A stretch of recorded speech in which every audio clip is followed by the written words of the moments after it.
Hello, welcome everybody to Black Twitch League week number 4, 3. This is a game from week number 5. Oh man, I swear we just did week 3 games 2 days ago. But here we are. We are ready to go and have some fun with Maria's Dungeon versus Spectre Gaming. I am, of course, your favorite depressed friend, Little Rodney, aka the old sad boy, here with Aulz on both the color and the production. Thank you for helping us out and being awesome as usual. Absolutely, I'm glad to be here. Yeah, so we are getting into it. We've already got a ban coming out. It's going to be Maria's Dungeon banning out the set, wanting to make sure that that is not going to be available for Lake. We also have ban not going as fast as I thought it was going to. It looked like it was going to be like super quick and then not.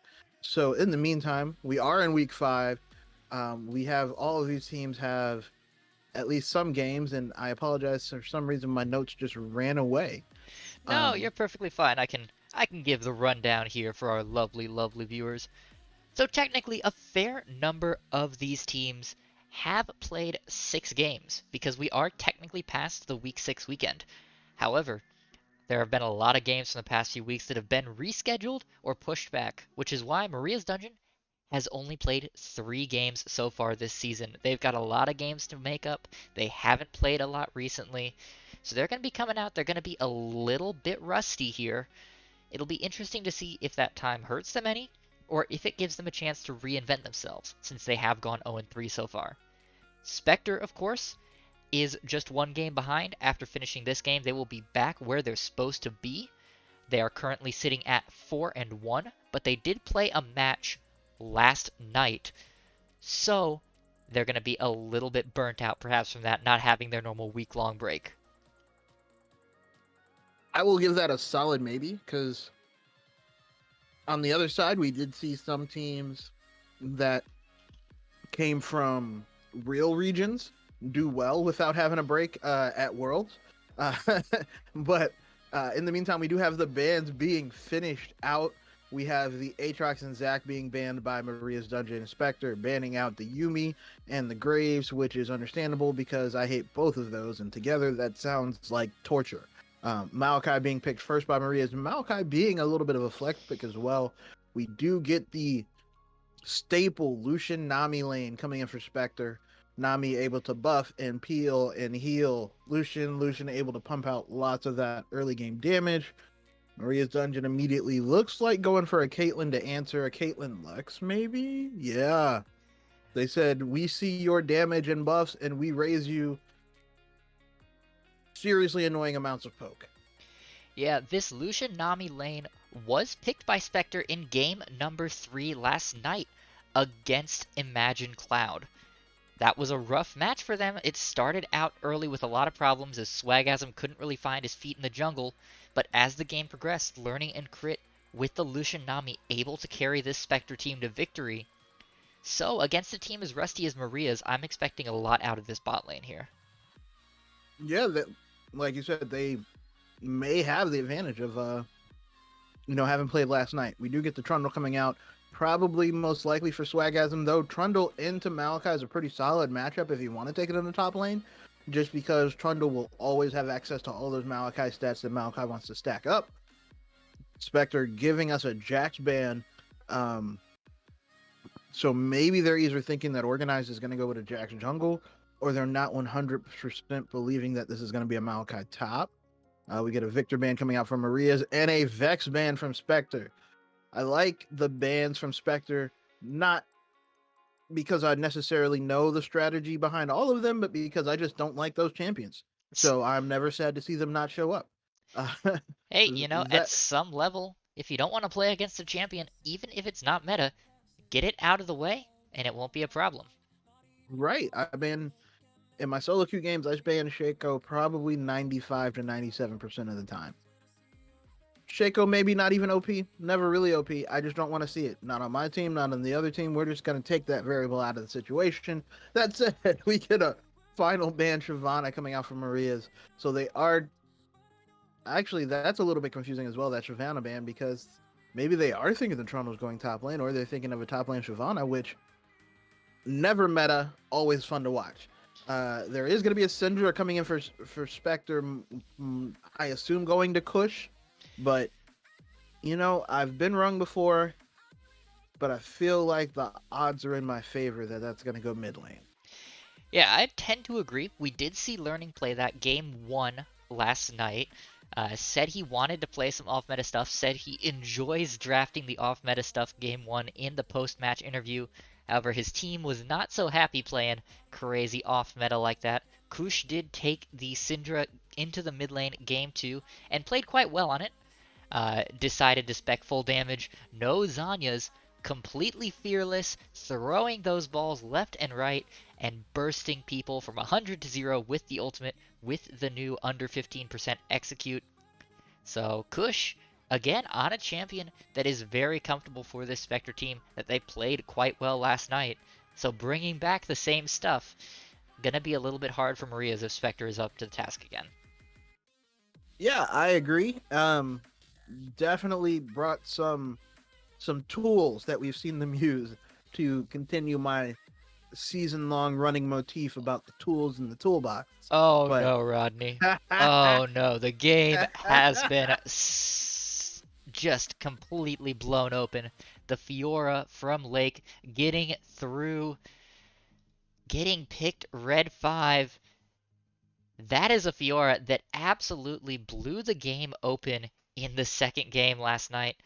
Not a Fiora that you would see from the stat line as being impressive, but Lake's split pushing kept Imagine Cloud from being able to contest objectives effectively, kept pressure on the base, and absolutely tore the team's macro apart just enough to let Spectre win that match. So yeah, Lake here getting to take it not into an Aatrox. I think we also saw this Fiora a few weeks ago as well do stupid amounts of work for Lake, if I'm not mistaken, which also brings up the issue now for Maria's where your top jungle is some combination of Maokai Sejuani either way, and Fiora's happy with that matchup, and Trundle's happy with that matchup. There's not a lot of happiness going on the top side of the Rift for Maria's. I don't feel like that's unless they know some super special sauce, super secret code, and can maintain that lead. At some point, Trundle and Fiora just become, hey, guess what? Your tanks aren't tanks anymore. Yeah, Trundle, of course, the ultimate hard counter to Sejuani. Given that the Maokai is in the jungle, the Trundle will likely be spending a lot of time up in that top lane, making sure Lake gets ahead, making sure the split push becomes a monster. Kush on the Syndra should be pretty safe into a Vladimir, since Vladimir can't really punish early. We'll be able to get those Splinters of Wrath all stacked up here.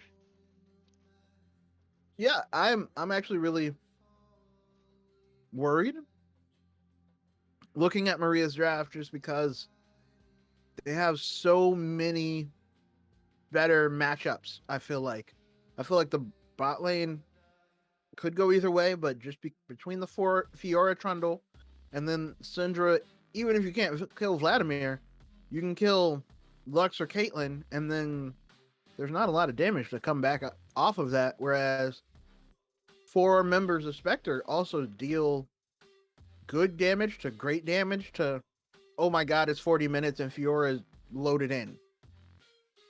Yeah, absolutely. And again, we can't discount Kush. This was a champion who, by the mid late game with 3.5 items, was stepping up, hitting the R button, and completely removing the enemy ADC from the map. So Expo's going to have to be very careful here. Soul Lady's going to have to be very careful here. Wookiee Monster, perhaps a little bit safer because he does have the pool, but still very dangerous. The damage that can come out from Kush, who has a Syndra, you might not think, yeah, this person can 100 to 0 me with a single button. Well, I mean, Syndra is notorious for the outplay button, though. The outplay button has turned many a team fight, made many an ADC break mice, keyboards, desks, hands. Are you speaking from experience here, Rodney? A little bit. I have been a victim of the outplay button a time or two. will not lie. So, that said, going into it with knowing what the matchups are, we already kind of spoke on how we think Spectre might have got a little bit of a better draft. What does Maria's need to do to overcome that? Honestly, they need to shut down Learning. They need to shut down Kush because both of these champions, Learning, of course, will have the mid-game power spike. About an item and a half is when Lucian really pops off. If they can keep Learning from doing anything with that, even if he's behind, if he can't start scaling off of that point, the Lucian's going to be in trouble. If Kush can be contained even after he has all of his Splinters of Wrath, the Syndra's going to be in trouble. And if they can out macro Lake, this is going to be the big thing. Because the rest of the map in that second game last night was okay. It wasn't great. Learning had some good fights, absolutely. But the game was won because IC couldn't respond to Lake's macro. And I Maria's has to be better. I agree. I think that is going to be basically the key, is both not letting the Lucian carry early, the Syndra carry mid, and the Fiora carry late for an oversimplification. But we will have a small spectators delay, and we will be right back with game one, Maria's Dungeon versus Spectre Gaming. Don't go anywhere. This is going to be really exciting. We've got some great picks and some great counters and some signature champions. So you definitely don't want to miss it.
All right, welcome back, everybody. Here we go. Game one, Maria's Dungeon against Spectre Gaming. We have everybody loaded in and ready to rock. And on top of which, please make your predictions in the chat for how you think this game and this series is going to go as it keeps going. That said, everybody has summoner spells and keystones. Some of them you might not be used to do. Fishing Frenzy did take the Ignite instead of the Flash on the Sejuani. That one actually fairly normal. We do get the Grasp instead of the Conqueror for Lake. I trust Lake's judgment 100% when it comes to what Fiora should be doing. Kush is on the first strike as well as learning for the Lucian. And there you go. There's some free money for Kush already. We do have Comet versus Astral. Oh man, why'd that name run away from me? Summonary? Summoner Airy. I don't know why I was going to say Astral. I apologize for the supports, and it's going to be also Airy for Wookie Monster in the mid lane with Expo taking the lethal tempo on the Caitlyn. So here we go, loading in. Fishing Frenzy doesn't have any items. That's going to be a Very little bit interesting awkward for the start. Sejuani, yeah. I do want to call attention to a couple other things that I don't think you quite touched on. Learning also choosing the first strike.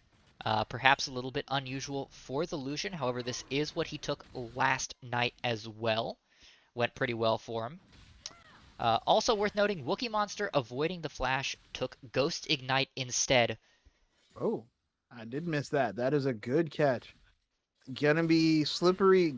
Ghost does have a smaller cooldown, but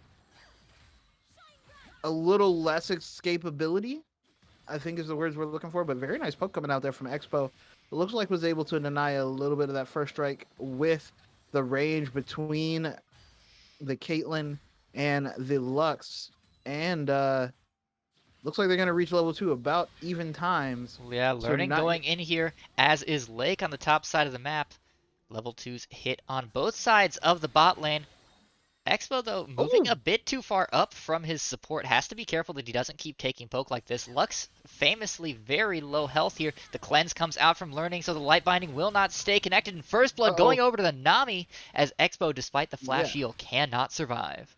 Yeah, and we see Organizers coming through as well, looking to maybe supplement his bot lane, but just a little bit too late as it's going to be Expo going down. We also had a lot of poke going down on the Learning still fairly low, hanging around in lane. You can get hit with random stray skill shots and die. That is the Lux guarantee. But looks like Crit is going to heal him up just enough to not be a problem. Kush also getting these stacks, these +5, +21 coming off from the first strike, enjoying that rune very much so far to go along with the range advantage that Syndra has over Vlad. Vlad already down 5 CS. And we also see Trundle, because Organized had to sit down their bot lane and kind of watch out for his bot laner. Already 2 camps behind with some more to go. Trundle zooming through the jungle, having a much better time of it. It is all the way around a gold lead for Spectre Gaming at 3 minutes, which might not seem like much, but it's already 1,200. Yeah, and considering that a lot of the games last night for Spectre were even or just 2,000 or 3,000 gold at the end difference between them and Imagine Cloud, this is a nice early gold lead. Lake putting a lot of damage down here with the Vitals. Yeah, there's the Ignite coming out from Fishing Frenzy, but Lake is just going to walk away. Did wind up getting hit with the Glacial Onslaught under tower, but did managed to, like you said, use the Vitals to get so much damage down that almost got the kill anyway, even after the misstep, and is just going to come back with a Sheen. And again, had the gold lead already, so now Fishing Frenzy is trying to clean up the wave, but is either going to be delayed in getting back to the wave and then give Lake a freeze, or is going to have to use his TP here and then hope to be able to fight off the freeze. And that's how we get a lot of Pokemon on the bot lane, learning, taking a lot of damage, but also getting a lot of heal from Crit, able to get him back up to about 60% health. And now there are pings going down for the bot lane as Swagasm is looking to rotate down, looking to see if maybe there was something to be had, but we do have a nice ward coming out from Wookie Monster, also looking to rotate Wookie Monster is in the river first, but Swagasm is in the river first. Wookie Monster not 6 yet, so is not going to be able to Hemoplague and drain the life out of everybody. But everybody turns to walk away and decides, you know what? Maybe we should wait a little bit before we have this fun skirmish team fight massacre that it looks like everybody was thinking about. We do have organizers actually in this bush, unseen. I think they saw him walk in there though, but they don't see him walk out. Don't know if he's out yet or not, and so maybe looking to go around. Both junglers are actually down here in this bot lane, learning, getting poked a little bit low. Looks like they're trying to sneak Swag as him in, but I don't know if he was spotted yet. Oh no, Oh Soul no, Lady in trouble. Soul Lady does get seen, does get hit with a bubble, excuse me, and now is going to go down. It's going to be Crit walking away super low, learning also super low, but Swagasm just running down Organized, just Ice Pillar and damn. Oh my God! And there you go, Expo able to get a kill back, able to take down Learning. Oh no! The Yordle Snap Trap able to take down Crit. Not quite a Yordle, but it counts anyway, and that's going to be a double kill for Expo. Yeah, a bit of a disastrous play there in the bot lane. Learning and Crit had been doing such a good job of pushing the advantage here, had the items, had the backup from Swagasm, but just a bit of an overextension trying to catch out Organized there meant that both of those bot laners got picked up by Expo. And that's going to be a huge gold swing here and could put Learning in a bit of a hole. However, top lane we're going to see some fighting too, and Lake looks like he's in a bit of a better spot. Lake's going in, does get the last vital, does wind up winning the Grand Challenge, gets the heal, and despite the ignite between the healing from the Grand Challenge and the Grasp of the Undying, is able to heal up enough to 1v1 the Sejuani, and I think it's only going to get worse for Sejuani, already level 5 to level 7. Ooh, buddy, this does not get any easier. Not in the least. Without significant jungle help, I think this is already a lost lane, I hate to say, where you have to make a crazy outplay to win this lane at this point. She's going to have so much ability to eat through, and you don't even have tanky stats yet. You just have health. Yeah, and unfortunately, Fishing Frenzy has often been relegated to the complete weak side here for Maria's dungeon, which means that it's unlikely that Organized will show up to offer any support here in the top lane. It's just going to get worse, as you said, and Lake, with the Sheen and the Caulfield's Warhammer already on the way to that Divine Sunder, which is going to make this lane completely unwinnable for the Sejuani, even beyond where it is right now.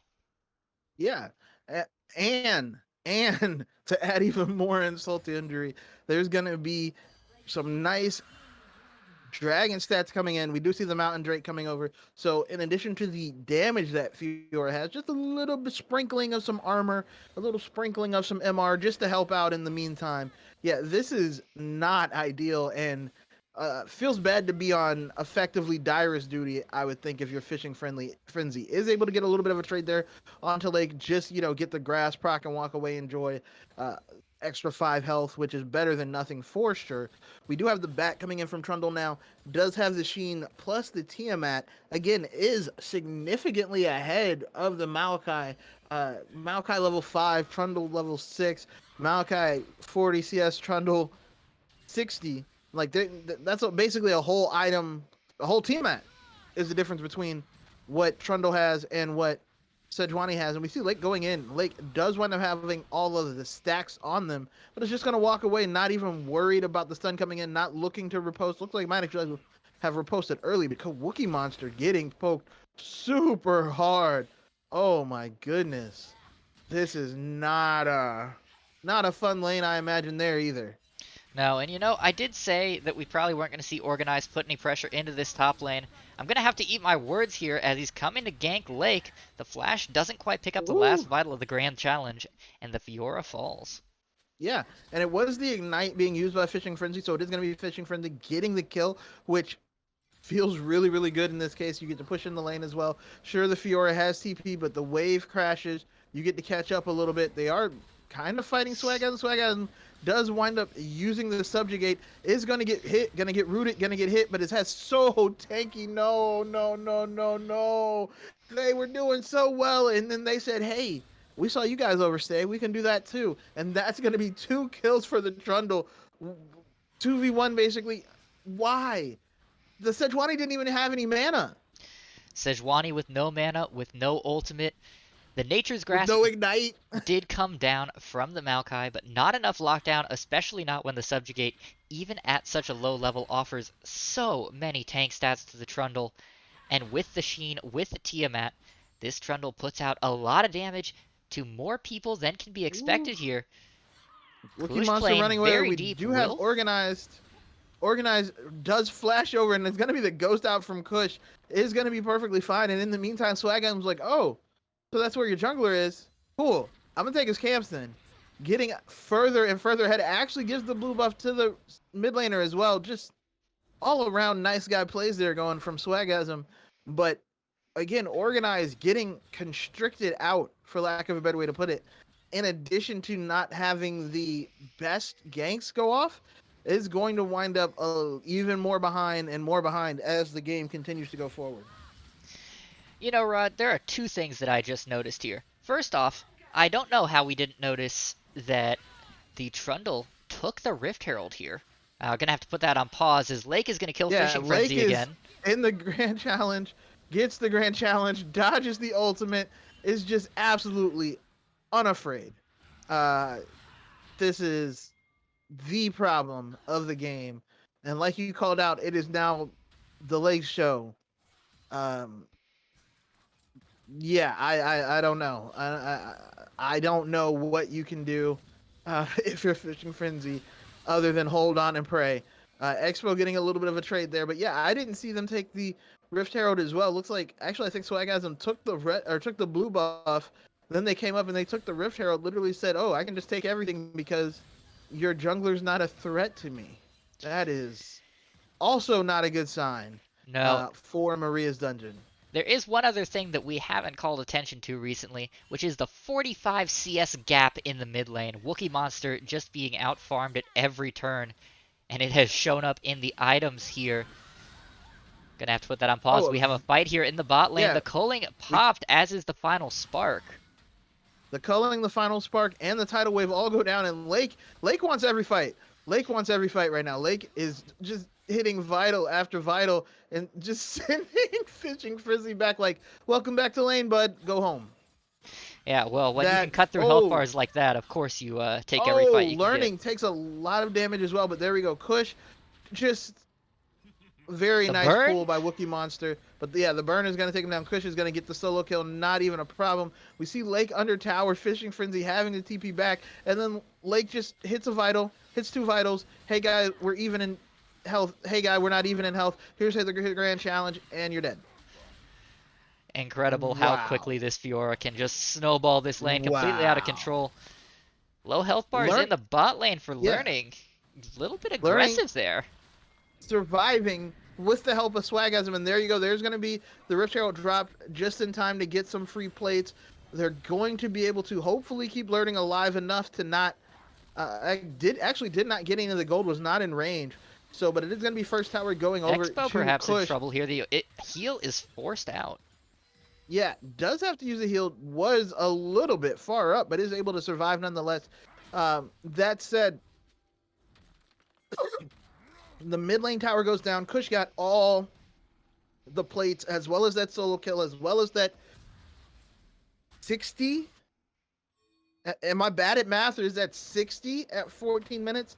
That is a 60 CS lead. Yes, indeed. Hey, Rodney, without hitting that X button to see what the gold lead is, the folks on stream can see it right now. Care to guess what the gold difference is in mid lane alone right now? I'm going to go 2,000. You are a bit low, my friend. Keep trying. Oh, my God. 27. 3,200 gold. No way. No, yes, at 50. Oh, sir. my goodness. 6,900 to 3,700. So half of the gold lead is just the mid lane. Yes, and this is the mid laner who only has 1 kill. This is not Kush getting fed by Organized or fed by Wookiee Monster. This is Kush getting small advantages by just playing better, by forcing Wookiee Monster off the wave, by getting plates. This is exactly what they needed not to happen. How much gold does she have from the first strike? Let's take a look here. Looks like her first strike gold is 337 at the moment. That's Okay, just a that's little bit not of gold. nothing. It's a little bit, but it's not nothing. But nonetheless, we do see fishing frenzy. That was 2 Just vitals. That's not fair. literally goes, I'm gonna hit all of my abilities, and you're not even gonna parry them. And Lake is like, okay, I'm gonna hit 2 vitals. I win. Yeah, That's it. learning Learning feeling in the bush, aggressive here. gonna get caught. Does wind up. Does wind up going down to an auto from Expo. Almost got rid of everything. Aulz is going to get away. Swagasm on the wrong side of the fight, not getting a collapse from the rest of his team, basically. And it's going to be Kush now. Oh my goodness. Going down to Wookiee Monster. What just happened? What just happened? Little bit of an What this- overstep from Kush there. Took a couple of turret shots and let the Hemo Plague go down. Then the Ghost But- was just barely enough to catch up. That's all. That's all the way she around wrote. the map. Swagasm just gave away a huge shutdown. Learning just gave away. Actually, I don't think Learning had a shutdown, but Swagasm gave away a huge shutdown. Kush gives away a huge shutdown. There's a bounty, and just like that, the gold lead is cut in half from almost 7,000 to 3,500 manageable amounts, and a Rift Herald on top of it all. Maria's dungeon not as far out as they were literally 30 seconds ago. Yeah, it's not as bad as it was, perhaps. The only problem is, Lake is still a monster. And as we saw in Game 2 last night, it doesn't matter how far behind the rest of the map is, as long as Lake can be a problem. And right now, Lake is continuing to be a problem. Speaking That of is a good problems, though, point. Wookiee Monster Ooh. finding himself facing a big old problem of learning and swagasm. Is able to pull a little bit, and they don't care. They want it. They want it. They said, we saw you kill our mid laner. Let me pay you back the favor. And that is going to be Learning, getting the kill, and almost going down to the final spark. A very nice little dash there to stay alive, just barely. But yeah, they are basically saw Wookiee Monster and said, you can't be here. This is our neighborhood now. We run this block. And gotta push them off the block. Absolutely. Interesting rush here from Organized. Speaking of trying to push people off, choosing to go for the Demonic Embrace. I guess he wants more damage here, but I can't say that I agree with it as a first item rush. Yeah, without a mythic, I don't know. On top of which, it's not. I don't know. He's 0-1-4. It's not the worst game. I can understand the thought there of wanting the extra damage, wanting the extra burn based on your health, but on the other hand, yeah, I agree with you. It's not gonna do what you want it to do right this second. Oh boy, and you here might as well comes get a mythic. Kush, the ultimate coming Ooh. out! And that tree got cut down real fast.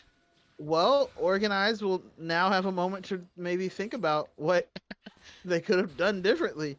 Yeah, sit down and think about what you've done here, Maokai. Syndra literally went, okay, button. Okay, button.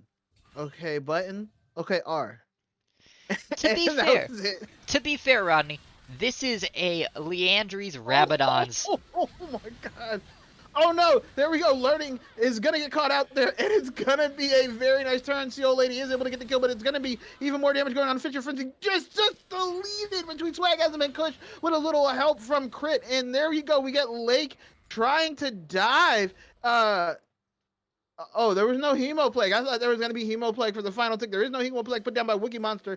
But yeah, a very, very nice counterpunch there coming out from Maria's. And then in the bad luckiest move ever, once they step in the kill Learning, Swagasm, Kush literally just delete Feeding Frenzy off the map. Yeah, Swagasm able to pop that ult. Well, the passive was still up, meaning that all those resistances got fed directly into the Trundle. Not what you want if you're Fishing Frenzy, Swagasm coming out of nowhere.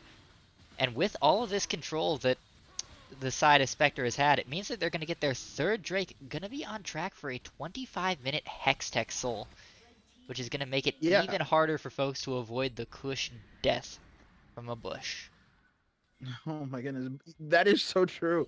But we do get the Rift Herald being dropped in the mid lane, and it looks like it's going to be a tower between the Rift Herald and maybe. Okay, yeah, it's going to go down. Kush on the side. Just wanted to remind them that hey, I hurt. Able to get a little bit of damage, not a lot of bit of damage, but we do see that gold lead is back up to 5, almost 6,000 on the side of Spectre as they're now looking to walk in. And again, another scat of the week on Feeding Frenzy and Fishing Frenzy, I should say. Fishing Frenzy is looking mighty weak. Crit able to survive just barely, and that's going to be Learning taking out Fishing Frenzy. Fishing Frenzy now not on the map as the rest of Spectre Gaming is going to back off. They could have maybe pressed that even further. Swagasm had not even entered the fight yet. Lake hiding on a pink ward, looking to see who can be caught. But it is going to be Wookie Monster and Learning matching up in that bot lane. And there's going to be some top lane wards and some Baron wards being put out by Maria, is able to at least keep vision on the map. Maybe a bit of oversight there on the side of Spectre. This because seems int. This seems incredibly int. I don't think that Maria's has the damage I don't for know. this right now. I think they got it. They are Learning just is now getting here. pinged. They are just now getting pinged. I think they're gonna get spotted now. Maybe they're still only kind of spotted. They're still clearing vision. Here They comes didn't know. Learning. Oh, but yeah, no. But Learning's gonna Oh. go down though. Expo is able to take down Learning. It's worth right there. It's worth right there just for the kill. That delays the other team's Baron. Hey, sometimes you gotta play 5D chess. I would like to introduce you to Lake, who does not believe in losing fights. But does believe in not starting skirmishes right this second. Yeah, unfortunately, my prediction of a fight there a little bit premature. Oh, Wookie Monster so is much taking damage. unbelievable amounts my of damage. God, they are not playing around. Playing around. That makes me sad to see, because that just feels bad. Even though I hate Vladimir as a champion, it feels counter to fun. I just can't imagine having to sit there behind a screen and watch that happen to your health bar. With absolutely no reply available to you. But Lake is able to take down another tower in the top lane as Wookie Monster does reset, comes back onto the map, is going to be able to collect some more of that gold. Down almost 80 CS at this point, 70 CS lead in the top lane for Spectre Gaming. 60-something, 67 CS lead in the jungle. The bot lane, though, bot lane's down about 50 CS. So, Expo, easily the strongest looking member right now of Maria's, has been able to collect on a lot of the kills from the collapses. What do you think is going to happen for Maria's or to Maria's? I mean, the problem is, Expo is strong, yes, but he's the only strong member for Maria's right now. There is nobody on the map that can stand up to Lake unless Lake chooses to do something stupid like dive under turret. Especially now that Lake has the Ravenous on top of the Divine Sunderer. Swagasm getting caught out a little bit is not great, but the split focus from Maria's is not enough. Yeah, they are able to make him run fast away. And in the meantime, Lake is able to take a bot lane inner tower and look like on the inhibitor tower. And I don't think anyone's going to be able to enter in time. That's going to be the inhibitor tower going down. And we do see the ping going off for Baron for Spectre Gaming. Looks like they've basically decided, hey, you have to pick one or the other. And I don't think you can take either one. Lake trying to win this tier 2v1 right now against Fishing Frenzy. Does get the grand challenge. So is going to get the heals. Is still getting kills. Gets the kill, is likely to go down from the Hemo Plague, and Swagasm now going seriously low from the Baron. I don't know that they can do it, and that's going to be kill number 1 for Expo. They are going to go and kill number 2 for Expo, and that's... but Learning able to clean up on the other side, and Expo gets the triple. There it is. Quadra kill for Expo. Well, okay, I said that Expo wouldn't be enough to carry this team. If Spectre decides to run it down like that, then that changes the calculus incredibly. Yes, it does. Y'all have to finish that though. Okay. and they're going to be able to take a dragon as well. That is a quadra kill for Expo. I thought when Learning dashed in, Learning knew something I didn't, because Expo was at about 30% health, and I was like, he's going to get hit with 2 autos and he's going to die. And then Expo didn't die and cleaned up the whole fight. Absolutely fantastic positioning, playing, target selection by Expo there. And that's 2 objective bounties, a delay for the Dragon Soul, and Baron for Maria's. And just like that, it's a 3K gold lead. Again, just Yeah. wiped out 7K. Again. Now, Rodney, I think you're perhaps overestimating the power of this Lucian right now. All he has is a Gale Force and components. This is not a Yeah. Lucian that can stand up to anybody on the map. You know what? Half of life is bluffing, and he bluffed me out. Because when he jumped in, I was like, oh yeah, he's going in for the finish, and the finish did not happen. That said, Maokai finally able to get in the Sunfire Aegis.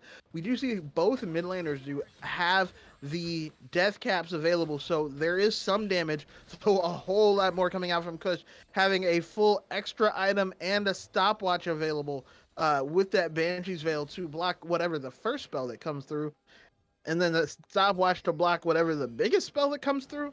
At your discretion, basically. But yeah, that is a 3-item Caitlyn versus a 2-item Lucian. To your point, Lucian just now finishing the rapid fire cannon. So fair, Lucian was not at a strong point, and apparently was also sitting on like 2,000 gold before he backed.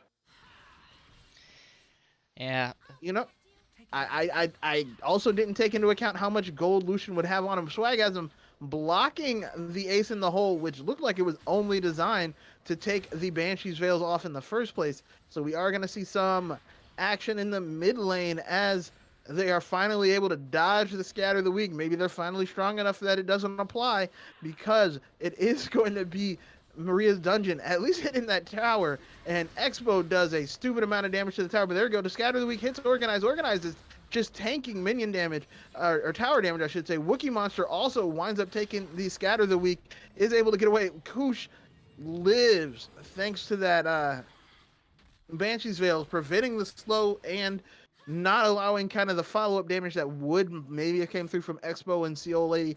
But I don't think they really wanted that fight to begin with. Able to take the tower, able to even up the kills at 13, and yeah, it's a game.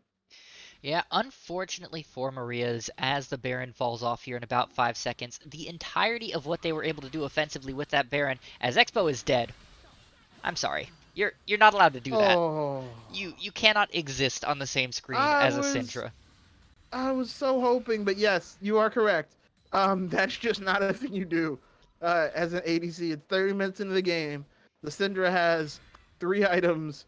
Yet if you see Syndra, you need to just run, hide, dodge, dip, duck, dodge. Because honestly, I don't even know what that'll do, because even if she misses all of the skill shots, as long as she puts balls on the ground, she presses R, you go away. So that is actually a fairly solid shutdown goal. Also going over to Kush, who that went over to Learning, actually. Oh, it did. So bringing the Lucian back into the game.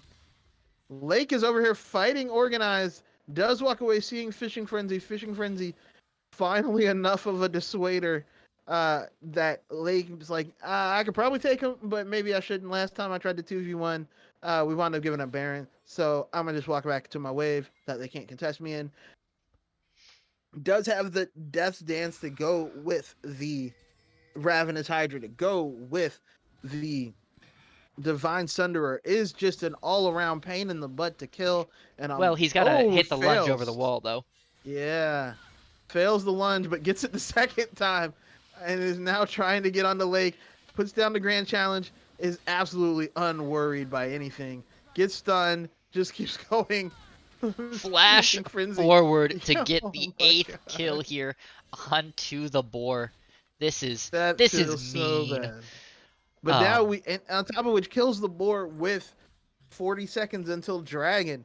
So makes it a little harder to test in there, a little harder to walk in there, to go ahead and see if you can pressure them, if you can do anything, get some vision, anything like that. And on top of which, Lake is going to still be pushing, so somebody's going to have to answer, or you're just saying, we're giving up an inhibitor to stop this Dragon Soul, which then Not a great trade. if they yeah, and if it turns into a 50-50, which I think is probably your best bet, if you don't win the 50-50, you lose the game. Yeah. I did want to circle back. Just we got a little bit distracted. I tried to mention it before, but unfortunately for Maria's, that Baron wasn't the most valuable Baron. It at best really just took it away from Spectre because all they got out of it was one inner turret. All right, here we go though. The dragon fight. You are correct.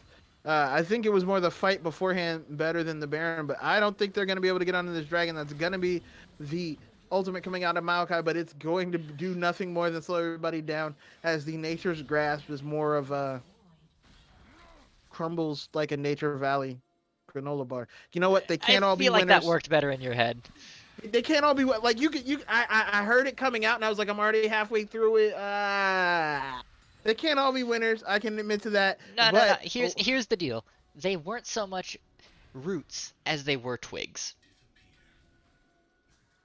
that's also not great. Better than mine, but also still not hitting. I'm looking for something that like really shows when like Kush is you taking this wanted red buff for a ride, by the way. definitely just absconded. Said, hey, I can do that move two set. Or no, excuse me, Zach, also a band champion, but he absconded the oh, is that set the abscond abduct? That is Silas, my friend. Wow, I don't even know who has it. Why does Silas have that? I guess It's his does Zach have chains. kidnap? Zach used to have that as part of his ultimate. They changed it back to Let's Bounce, the original Let's Bounce, about 2 seasons ago because the, hey, let's scoop the entire enemy team into our own team turned out to be a really bad idea that was mostly used No, for it was trolling. fantastic. You play that with a with the Oriana and laugh hysterically.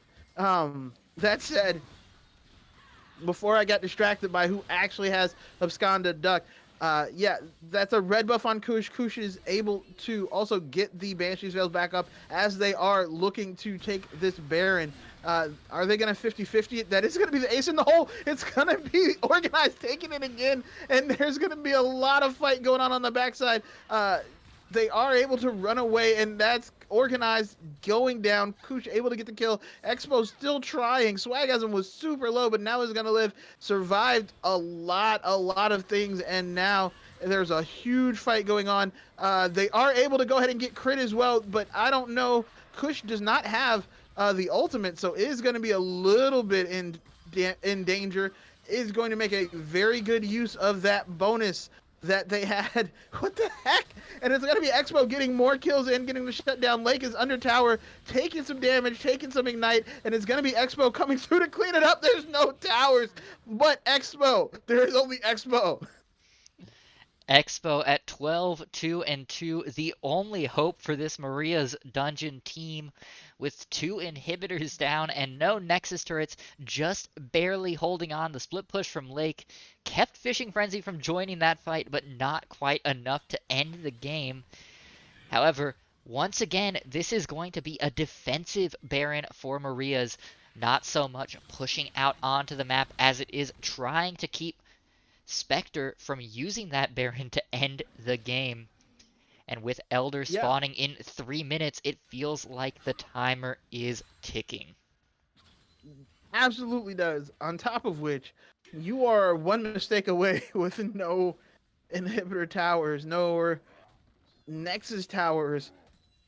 All it takes really is a ward and a Fiora, or Fiora not failing the lunge over the wall to end your game, if you are ever caught out.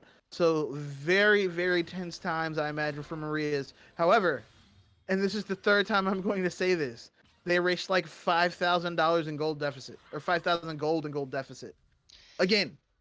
Yeah, the only problem here, Rodney, is that all of that gold deficit, or the lack of gold deficit, all of the gold that is in Maria's pockets is in the pockets of Expo.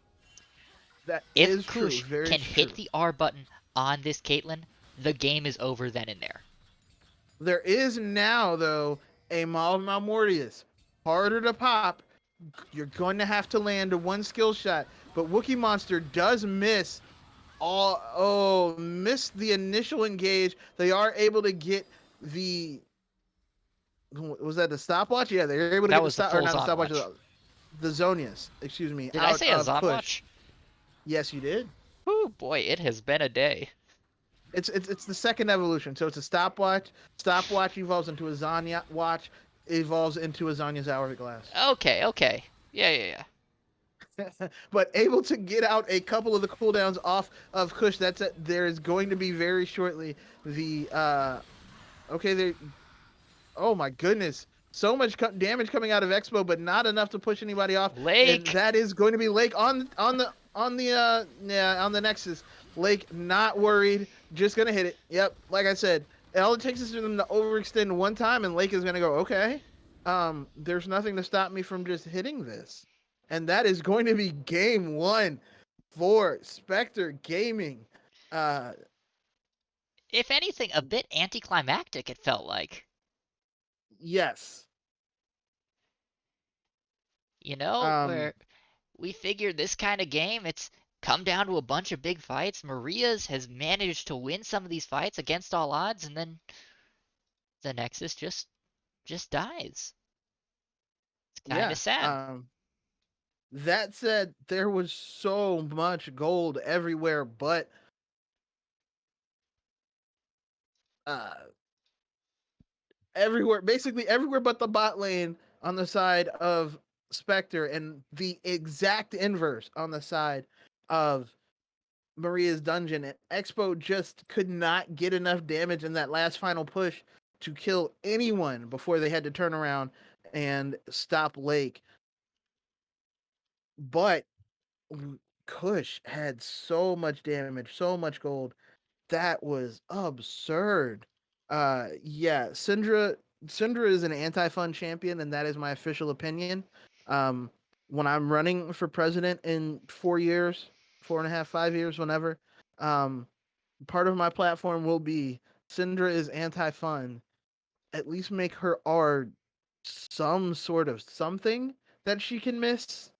Because oh my goodness, there's nothing you can do if you don't have a built-in untargetable in your kit. She just deletes people. Oh my goodness. Yeah, it's not fun when a Syndra gets ahead. That will put Maria's in a hole here, though. And the question now becomes, what can they change to salvage this and try to come back for game two and make this a series? We will see. We will see. We are not very far from game two, but we are going to take a quick break and be right back. So don't go anywhere while we get ready for game two, Spectre Gaming versus Maria's Dungeon.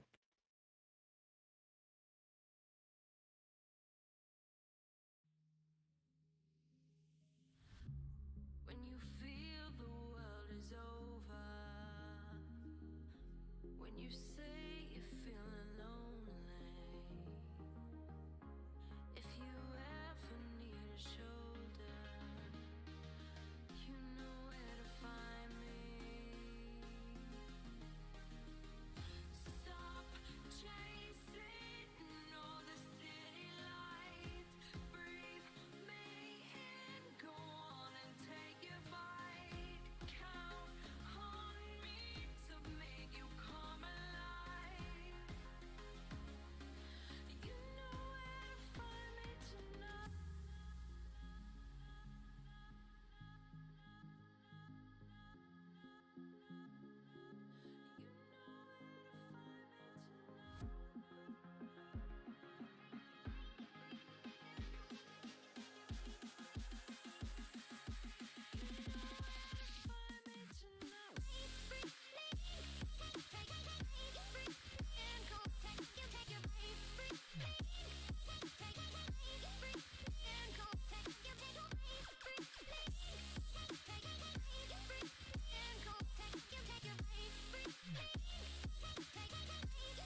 Ladies and gentlemen, welcome back to game number 2 here of the delayed Week 5 game between Spectre and Maria's Sorry, I Dungeon. had a co-parenting miscommunication.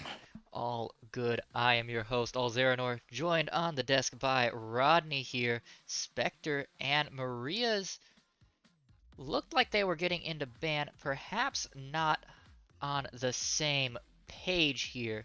So we'll They're figure going out forward what's now. going on. Oh, they're asking if we're ready. Sorry. But yeah, we are back. There's a little bit of action going on. Probably gonna have to make a new draft law. I apologize, everyone. Just did some stair sprints. Had a little real world snafu there. But we're gonna be still going on the game 2 in a short second.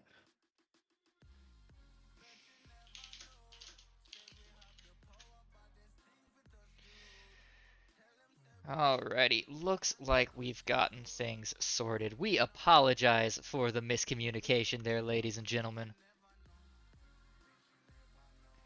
But we Yep. are good to go. Looks like Yeah, and there we go. We get a first ban. It's going to be a Heck Run ban for Spectre, and it's going to be a set ban for Maria, still not wanting to deal with the set or the Aatrox.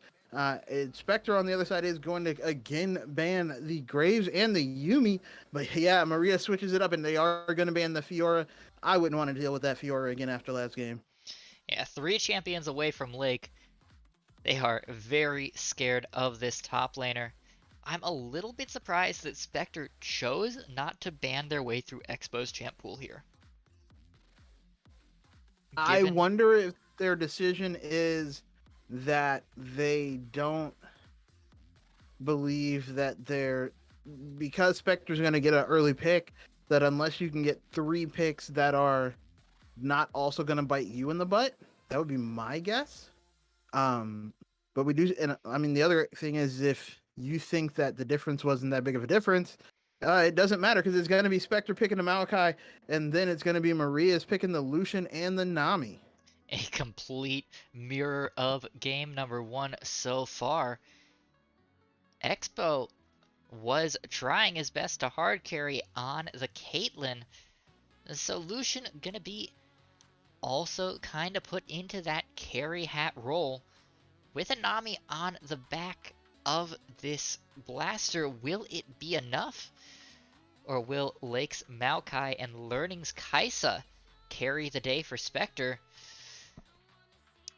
A Nautilus on the back of that Kaisa does a great job of stacking up that passive for the Kaisa as well, leading to more damage and some nice ult targets. So Learning's going to be unlocked here as soon as they hit level 6. This is looking dangerous.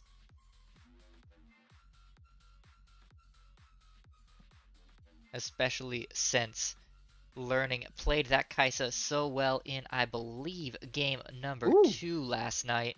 No, it's going to be a Pantheon.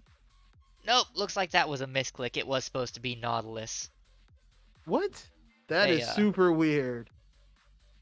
They were in the top lane tab, which sounds familiar. I have definitely done that in my ranked games before. Okay, fair enough. Yeah. That's super weird. It is going to be Pantheon, and it's going to be a Victor picked up from Maria's, and they're going to immediately ban out the Syndra. The Pantheon, of course, a Nautilus, just for confirmation. If you're like me and literally look away and then look back and go, whoa, they picked the Pantheon. No. Yeah, like you were saying, that's a very good bot lane. A bot lane that if you do catch a Nami or a Lucian out, they don't leave alive if you do it right. We do get a Sejuani ban, looks like, coming out from Spectre as well. That said, I think Spectre might be indexing into similar to where we saw Maria's last game, where if your bot lane doesn't carry, you lose, and I worry about that.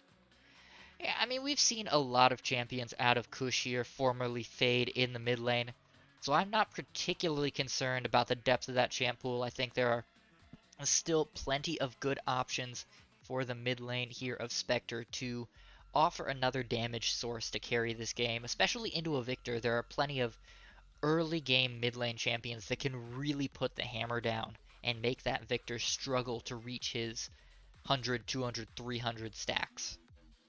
That is fair. That is fair. And likely. We do get a Zac ban coming out from Maria's and a Xin Zhao coming out from Spectre. Xin Zhao ban, excuse me, not a pick. So it looks like both teams still believe in the jungler still out there. Uh, Spectre's assumption a little more logical than Maria's. Um, but yeah, we are going to see this pick coming up very shortly.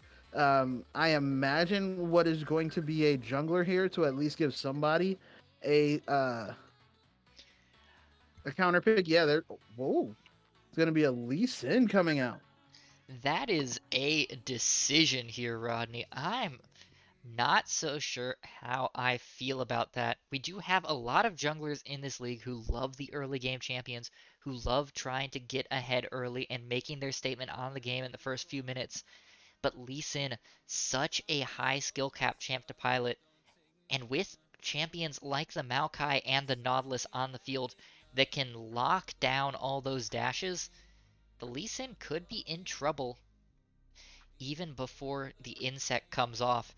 Oh And with a my goodness. Diana Yasuo pair coming out, there's the damage you wanted from Spectre.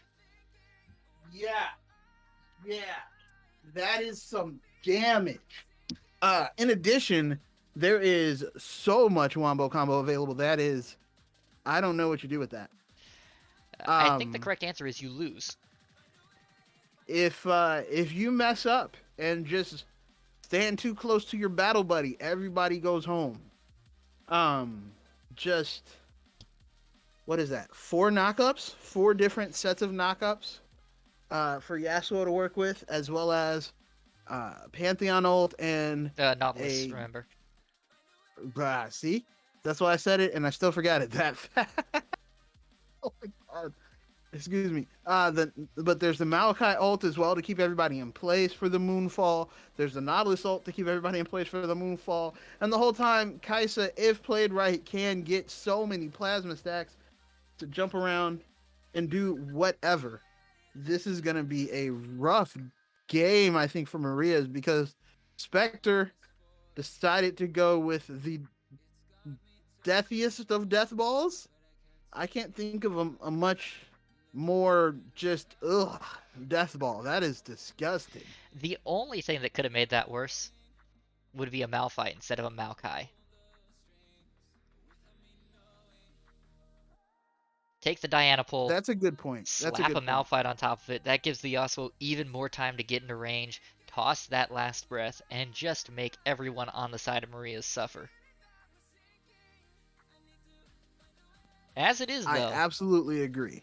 this one will definitely hurt. There will be a lot of pressure onto especially Fishing Frenzy and Soul Lady here with the Tidal Wave and the Call of the Forge God respectively to be that disruption to keep the Diana and the Maokai and the Nautilus from getting onto the backline of Victor Lucian and making sure that they can keep their carries alive. Yeah. Yeah. I don't know. Like that's the best way I can put it is I don't know. They have so many tools to give them access and vice versa. And the other issue is that they only have one easy access to backline, which is Lee Sin. And I think Lee Sin's going to if Lee Sin goes in, Lee Sin don't come out. And I don't know if whoever you kick is enough people to prevent more problems, basically. Yeah, I You mean, can the kick one person. the easiest and best target to kick is probably the Kaisa, because if she's in the enemy team, there's no real way out for her. But if you kick the Kaisa, then you leave the wombo combo up. Yeah. And even then, even if you don't kick the Kaisa, Kaisa can go invisible. She can, do some dashy stuff. Um, and if you send the Kaisa in, I imagine the rest of the team will go with her. Absolutely. I mean, it's a hard engaged comp. That's exactly what they want to do. And Like even if Kaisa the goes in, we go in. Lee Sin is standing there by himself, looking like the last episode of Fresh Prince of Bel Air. Like, and the rest of his team is dead. Like that's how I imagine. Like if there's a clear lineup, line of scrimmage 5v5 going, that doesn't seem.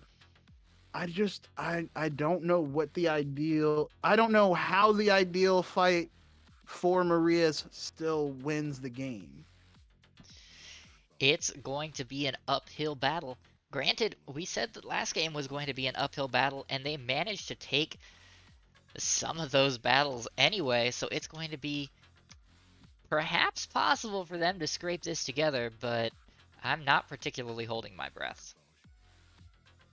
Well, yeah. I hope you're not, because we still have a pause, and that'd be pretty long time to hold your breath. Please don't pass out. Um, and even if you did, you'd probably be winded for at least the start. That said, we are going to take a slight break, and then we will be going into game two, Spectre Gaming versus Maria's Dungeon. We will see if Maria's Dungeon can pull out some magic, pull out some insect, pull out anything really. And vice versa. We'll see if Spectre has it in them to close out the series real fast because it's a school night. So don't go anywhere. We'll be right back. As we are stepping aside, don't forget, put those channel points to use. We have the prediction up. If you think Spectre's going to win, put some big money down on them. And if you think Maria's going to pull out the upset, might as well get a chance of getting some extra points. Keep on voting. We'll be back.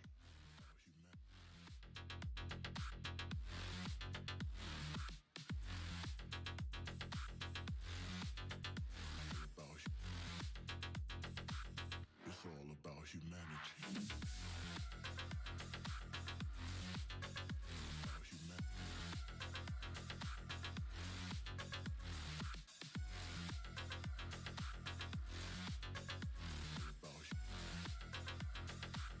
It's all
All right, welcome back, everybody. Here we go. Game 2 of maybe 3 between Maria's Dungeon and Spectre Gaming. We do have, of course, this side switch. So it's going to be Maria's Dungeon coming from your left-hand side, Spectre Gaming coming from your right. Wait, I'm stupid. Other way around. But Spectre on blue. other way around. Spectre coming from your left, Maria's from your right. But we do have at least some different playstyles going on. Expo is going to take the lethal, not the lethal tempo, excuse me. Press the attack. Press the attack. It's going to be lethal tempo on learning. Expo on press the attack instead of first strike on the Lucian. Maybe did not like what they saw with learning on taking the first strike last game. We do have the glacial augment for crit as well as the summoner Airy for Seal Lady.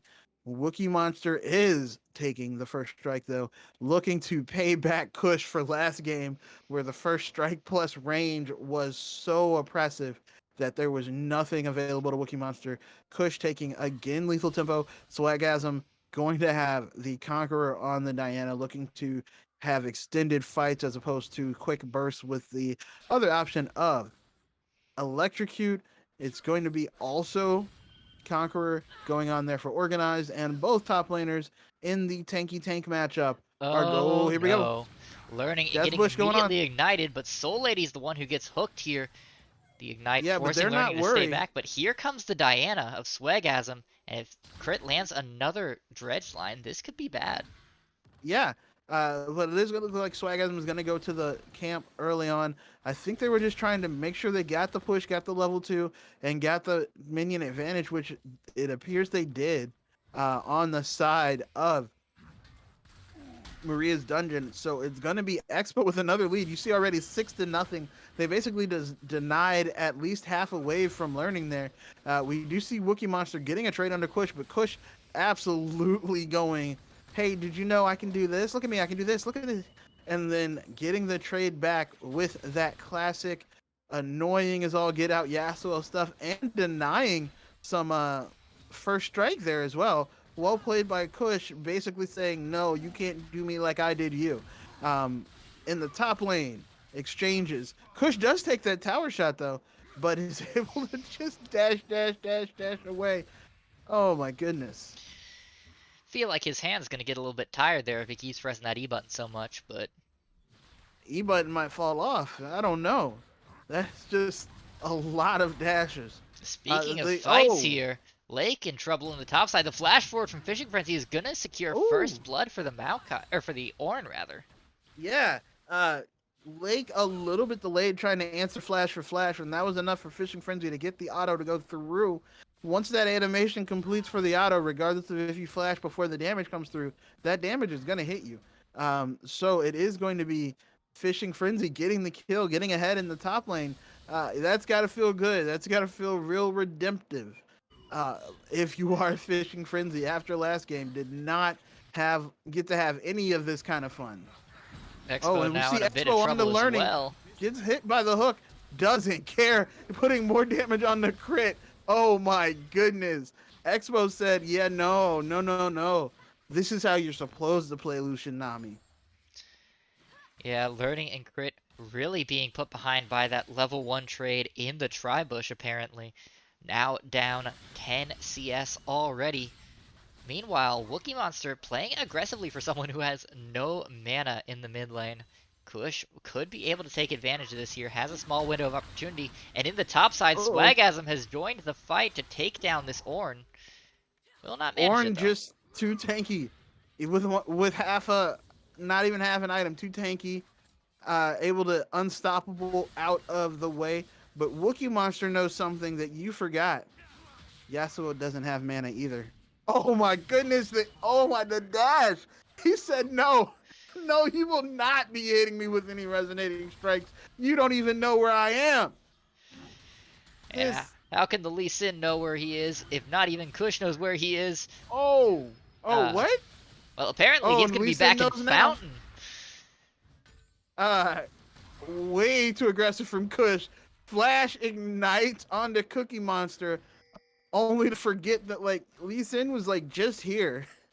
takes a tower shot. Lee Sin's like, oh, well, you actually don't have any minions left to dash to. You pushed them all under the tower and killed them, so I know exactly where you're going to be, and gets a kill. Yeah, Expo That's in it. trouble here. Does Ooh, very manage the nice. dodge. Trying to get some damage onto Learning, getting some damage onto Learning. Already has the serrated Dirk as well. Is a very strong Lucian, and that's going to be Seal Lady with the bubble. Is able to get the kill over to Expo. Expo does get ignited. It is ticking down. They did use the heal already. That's going to be the flash coming out. Seal Lady trying to survive is going to go down. Oh! A beautiful Prey Seeker, or Void Seeker rather, by the Kai'Sa to pick up the double kill onto Expo, and all of that carefully built up advantage in this bot lane has gone to waste. Yes, very, very well played there. A lot of help from Swagasm, but they were able to get both of the flashes as well out. But the Ignite mitigated so much of the heal coming out from Expo. I don't know if Crit, I think got an assist on that. Definitely deserved it. It had to have gotten an assist. There's only 2 kills and there's 2 assists, but definitely deserved it because without that Ignite, that kill does not happen. Was able to get, instead of the heal doing some nice healy work, only gave about 100 gold to Expo, and or health, I should say. And after that, Expo was killable. And once he's killable, Learning said, "Show me my opponent," and that was that. And now we are within 500 gold of each other, an even-ish game once again. Not as big a swings as last game. A very, very nice steel temp is there from Quish, and the, oh my goodness. I hate Yasuo so much. Has an answer for everything. The wind wall to block the sonic wave. Make sure that Lee Sin cannot continue that fight after a beautiful tornado cancel of the original engage there. Kush may have died once, but with a 17 CS lead, he's made sure this mid lane has stayed actually in his favor as he's up about 200 gold. Yeah.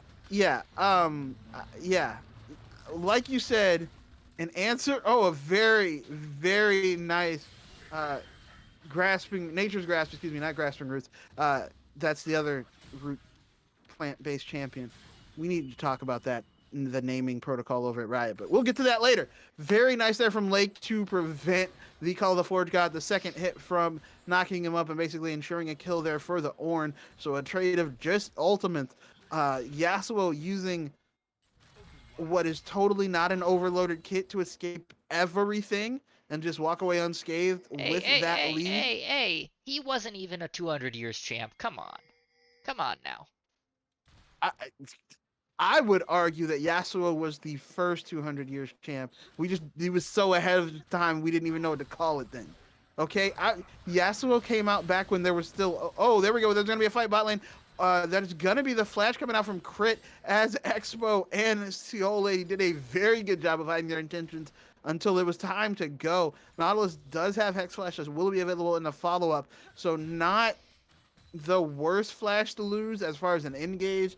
Yes, the worst flash to lose as far as an escape, but Swagasm is nearby just in case there's more. And again, we see the bot lane there just basically trying to say, hey, there will be no free backs, getting a lot of damage onto Learning, and now they're going to try to push in this wave to get a better back advantage for themselves. We do have Swagasm coming down here. Maybe, oh no, they don't see Swagasm. So Learning may go down, but may not. Learning goes down, and it's going to be a shutdown gold, but it's also going to be Swagasm with the kill, and it's going to be Seal Lady walking away. I think you say worth if you're Maria's. I'm baffled as to why Swagasm didn't chase the Nami with no ult, with no flash. You got me there. You got me there. I definitely thought there was another Q coming out. Hex Flash over the wall from Crit. Yeah, and they're going to get all the damage on the Wookiee Monster. Wookiee Monster does flash away, is able to live, does not even blow the ultimate. It is mostly okay. That is the Ignite and the ultimate out of Kush. That is the Hex Flash out of Crit. The Hex Flash, of course, up again, but at least right now, Maria's taking the time to take that Ocean Drake, basically saying, hey, I think this is free. Swagasm is on the other side. Oh my goodness, Organized smited early. I thought it was going to be stolen with the 18 million projectiles there that comes out. Well, excuse me, with the Acathian rain from Kaisa, but no such luck. But yeah, that was smited with like 30 or 40 HP left. Yeah, very close to being problematic there for Organized. Lucky for him, no punishment Uh-oh. forthcoming. We got another fight going on, but I don't think you want to dive in a war. And even if, you got him down, took 30% health off of him, it's going to take a lot to kill him under that tower, and I don't think you can do it. So it's going to be a walk away lake using the Nature's Grass, but that's going to be about it. Nothing major happening in this top lane, despite the gank by Swagasm. Swagasm now looking to go ahead and start on the Rift Herald, but Culling coming out here, taking a lot of damage is Crit. Expo's gonna dash under the turret, gonna take one. The turret shots coming down fast and furious, as in the top lane we see the Call of the Forge God not completed. Learning, staying way behind his turret, under 300 health here, trying to avoid the damage from Expo. He's gonna take the damage from Expo and fall as the dash forward, the flash forward, and the heal is more than enough to pick up the Kaisa. That's a 2-for-0 in the extended fight in the bot lane, as well as a whole lot of turrets. Or turret plates, Expo, a ton of plates, 2 kills, just in and out of the tower, absolutely unbothered. On top of which, it didn't wind up mattering, but it could have when he was oh, never mind. It doesn't matter. There's going to be still Tempest landed by Kush. It's just going to dash out of the gravity field. The champion just still has been in the game for like 6 years and still makes me go, why? Who decided just, nah, you can't lock him down? But back to the bot lane play. Very nicely played by the bot lane from Maria's Dungeon. And additionally, that tidal wave adds double the stacks, I believe, of the I forget the name of the passive, excuse me, from Nami's shield, heal, speed up kind of deal. So in case Expo didn't finish that kill, just by dashing back into the wave, would have gotten even more damage to finish the kill. Lots of synergy between the Lucian and Nami kits here. It is interesting, isn't it, how both Lucian and Senna pair better with a fish than they do with each other, isn't it? I mean, oh no, I can't help it. Black people just love seafood. This is about this is about the only league where you could get away with that, Rodney.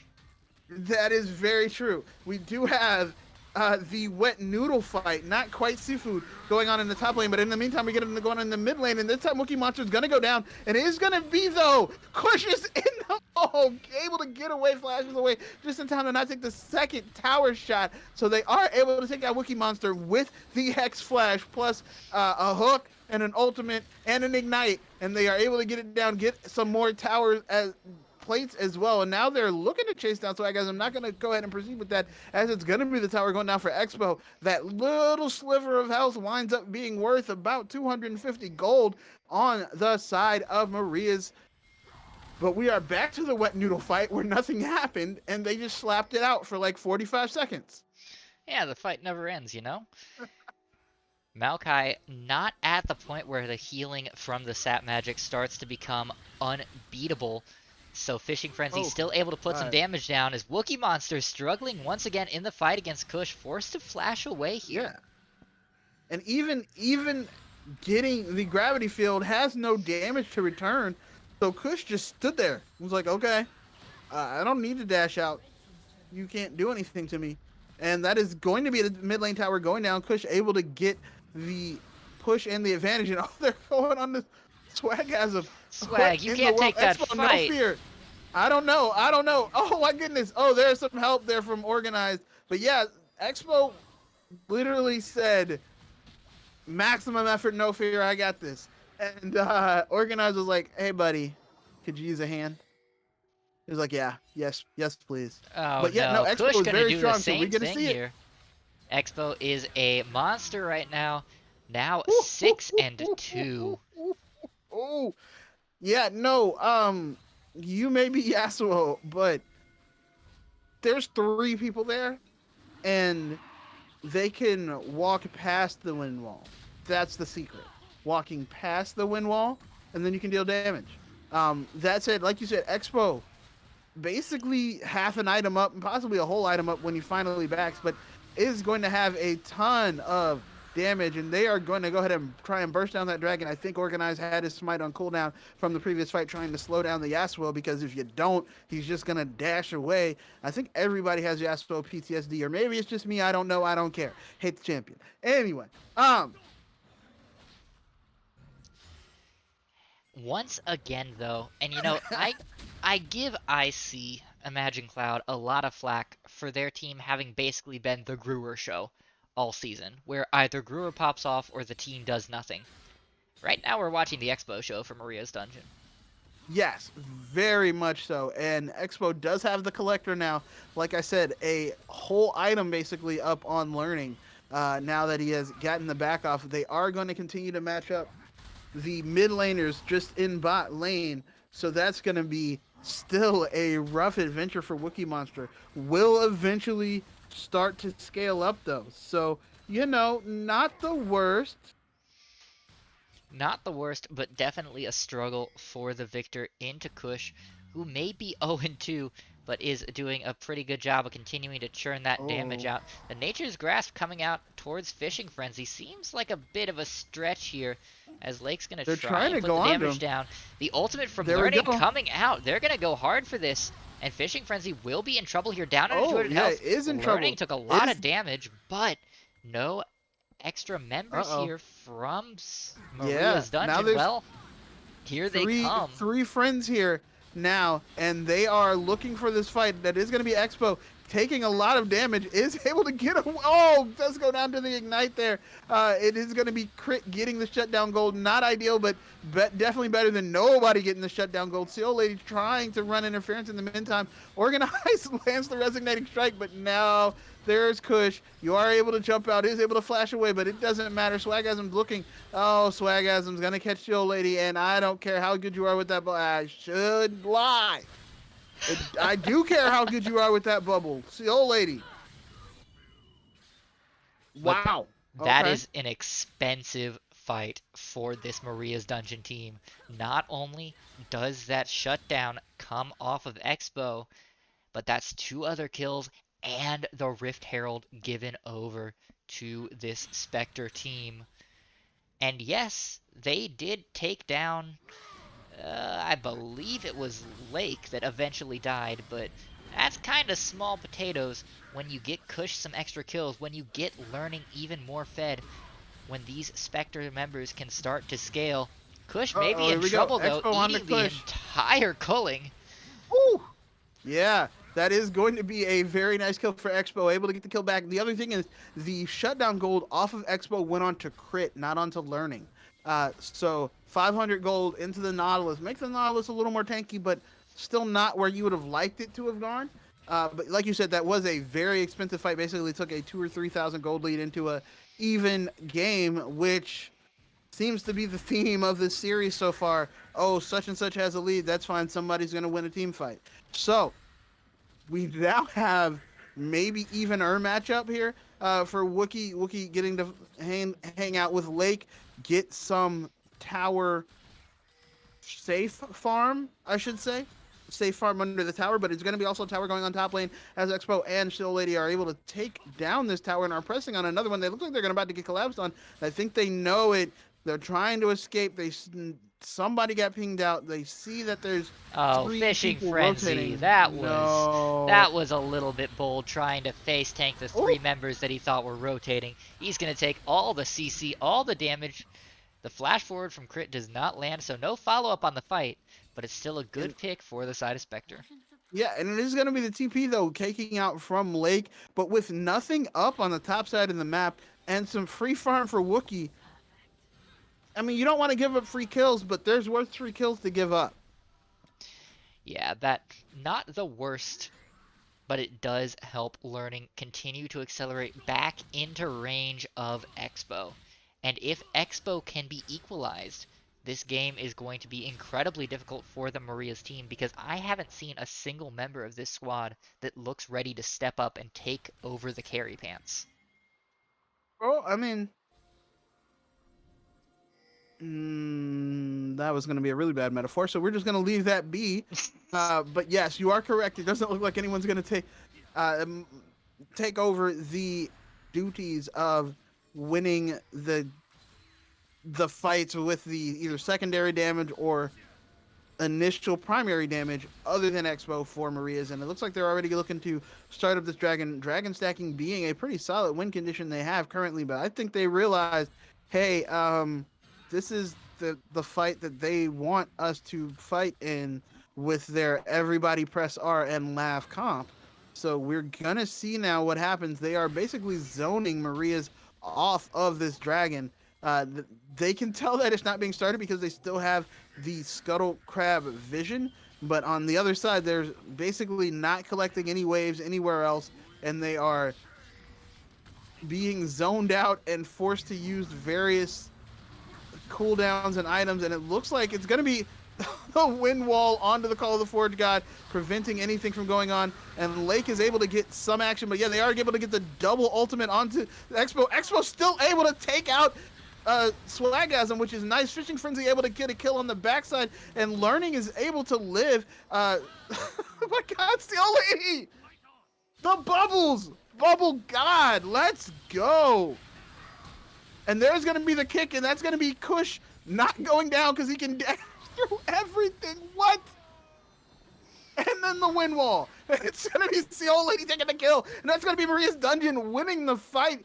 Expo did go down early, but Kama absolutely ate the Moonfall and the last breath, dashed Gale Forest, and got the kill on the Swagasm to basically say, I will take everything you have, and one of you will die with me. And honestly, that is still what carried the fight. Yeah, and Learning popped so quickly that he wasn't even able to use the ultimate from the Kaisa.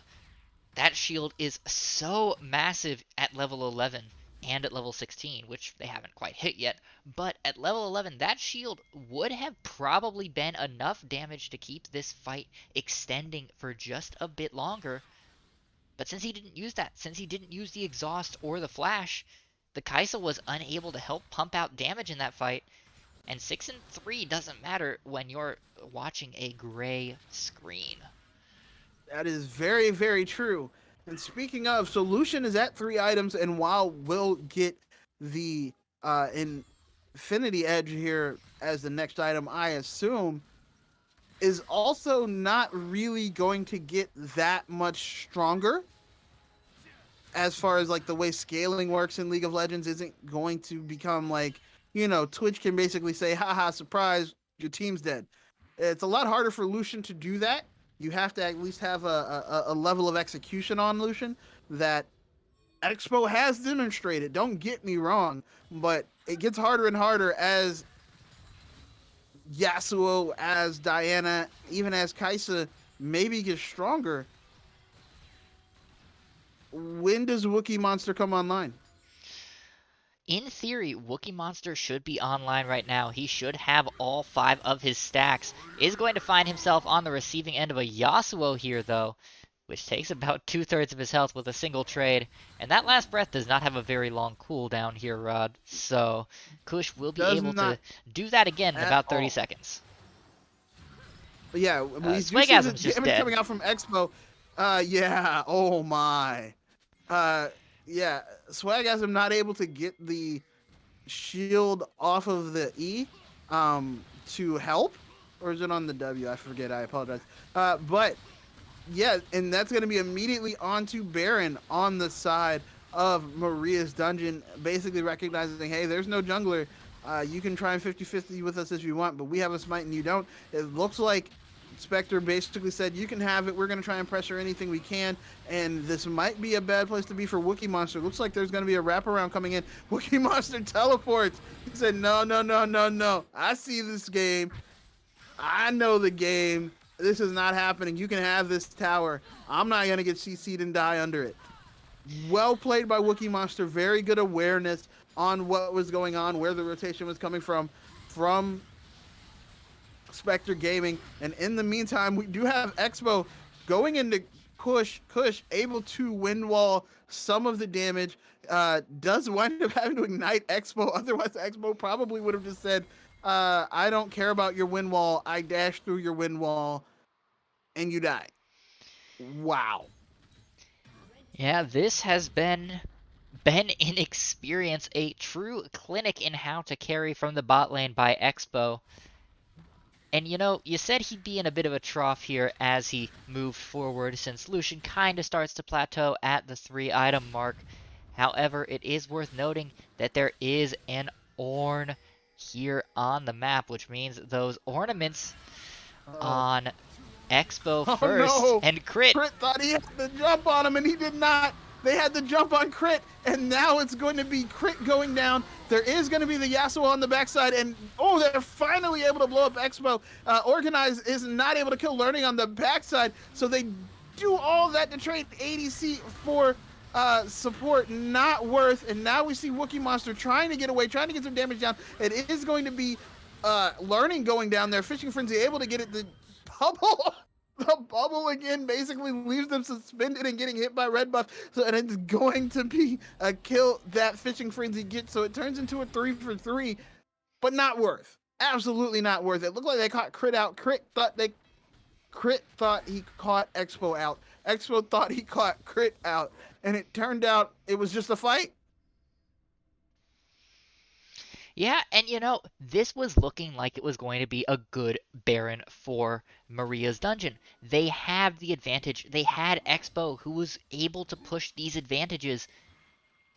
And it looks like, as we have 45 seconds left on these Baron timers, just on Wookiee Monster and Soul Lady, and with what could be Cloud Soul spawning here, Yeah. they're only going to get one turret again. And one inner turret is not worth what you want for Baron.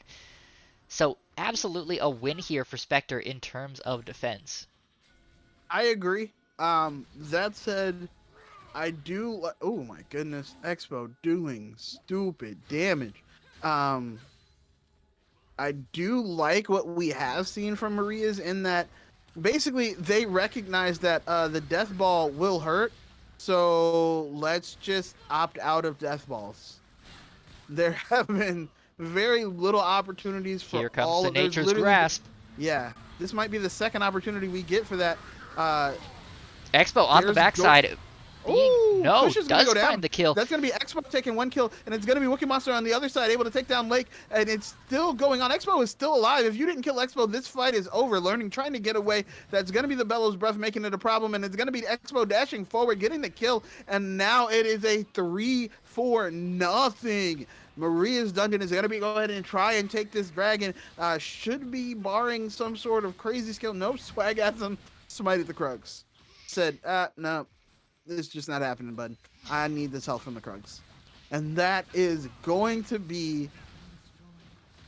I don't want to say it, and then I'll jinx it. Okay. Dragon Soul. Yeah, this is just a Cloud Soul. And yes, they have buffed Cloud repeatedly here to make it relevant in the meta, but it's still one of the weaker souls available. And the gold lead sitting at 4,500, considering how dominating it feels like Maria's has been throughout this game, 4,500 is not where that gold difference should be. So, this game could still swing either way. Yeah, it is still very, very turnable, but I don't know. We saw basically they were able to get a last breath plus some other stuff again onto Expo, and Expo said, "That's cool. Is it my turn now?" And Kush went away. And on the other side, they were able to win the fight of the what we would call the fight of the lesser carries on the other side of the fight, where Wookiee Monster was able to take down Lake, Learning was basically forced out by Fishing Frenzy. So there's kind of the issue of, if you can't pump all 4 ults onto Expo and kill him in one go, Expo will be okay. And on top of which, now there is a stopwatch on Expo. Why are you... I don't agree with death bushing here. Yeah. Does get found out. However, There with is the the call of the Forge Ornhorn God. going down, That will take They out the turret. Yeah, they hit crit. They like you said, they are going to get this tower gold. I don't know about that Call of the Forge god, but I do know about that culling. Oh my god, Swagasm, forced to run away. Crit's going to go down. Expo, there's the stopwatch. I think you might go down. Expo does go down, so that's not worth. That is super not worth. Wookiee Monster trying to stay alive in the meantime is going to be fine. Fishing Frenzy able to stay even more alive. Wookiee's going to go down, though. And there we go. We get Lake basically twisted advancing Halfway across the really map, far. it felt like. Twisted advanced past go, got $200, landed on St. Charles Place, and said, I want to put a hotel there. And that hotel is on the corpse of Wookiee. Yeah, the metaphor fell apart in the middle of it, but it doesn't matter. They're still chasing them down. Here and comes it's going to be Swagasm everybody from the getting away. side. Doesn't have the ultimate available. Ooh, As but it doesn't Organized goes matter. very deep. Might find a Organized kill on the basically learning. said, I will take your ADC with me. I know Swagasm can't kill my two friends up here. It's the old lady absolutely playing out of their mind, keeping people alive. These bubbles are stupid. Yeah, the Bubble's doing a great job, and Organized managing to use the fancy feet and get out of dodge on the backside of that fight after assassinating Learning. Yeah, very, very well done. Expo just went way too deep though on that dive. They were able to kill Swagasm, but in the process basically got nothing. Literally nothing in return for killing the enemy jungler. Because of the stopwatch that Swagasm had, even with the stopwatch of Xbox was stopwatched under the tower, just sitting there waiting to be hit. But they're going to go ahead and start up the Baron. They said, hey, we don't care. They can walk into us. I don't know if I like that idea, but they're burning it down so dang fast. I don't think there's going to be even any time for a reaction from Spectre Gaming. Yeah, Spectre, before they can even get into the River, it's gone. Yeah, and Here's the Call of the Swagasm Forge now god. in trouble. Gets hit by the edge of the Call of the Forge guys. The damage from Expo is just so high. Actually picks off Swagasm with the Oh my burn God. from the red buff. And with a 5v4 here, it almost feels like Maria's can just push this game in and end it. Yeah, definitely able to at least nope, every time I say it, something bad happens. But I think they will be able to get this tower, like you said. I need a just like I understand you're the carry and I understand you're playing on the knife's edge and you've done a great job of oh yeah, there it goes. Expo comes through with the culling. Wookiee Monster gets the kill, but yeah, that was like 90% Expo damage and the gravity field, or not the gravity field, excuse me, the Chaos Storm to finish it off. And that's going to be the ultimate out of crit to go ahead and hit Expo, but it's not going to matter. Wookiee Monster is going to be able to get some damage going down. So the old lady's protecting Expo fantastically. Expo walking deck, just cleaning up on the backside. Lake trying to root down Expo. Expo's able to kill Swagasm. Just going to turn around and kill Lake as well. And then they're going to get a double kill to go with it. And that's going to be the game. Maria said, hey, hang on now. Hang on now. We want to go to game 3. Everybody should call off sick tomorrow. Expo said, excuse me, I think you were doing this Lucian thing wrong. Let me show you how. And just like that, we are going to game 3. And you know, I think Spectre is regretting not banning out Expo's champ pool. You know, you might have called it. You just a drop of called it. Almost like I've seen Expo play before or something like that. Again, you might be onto something there. You might have some really, really good ideas. We will see if they get adopted because so Expo did like 15,000 more damage than everybody in the game.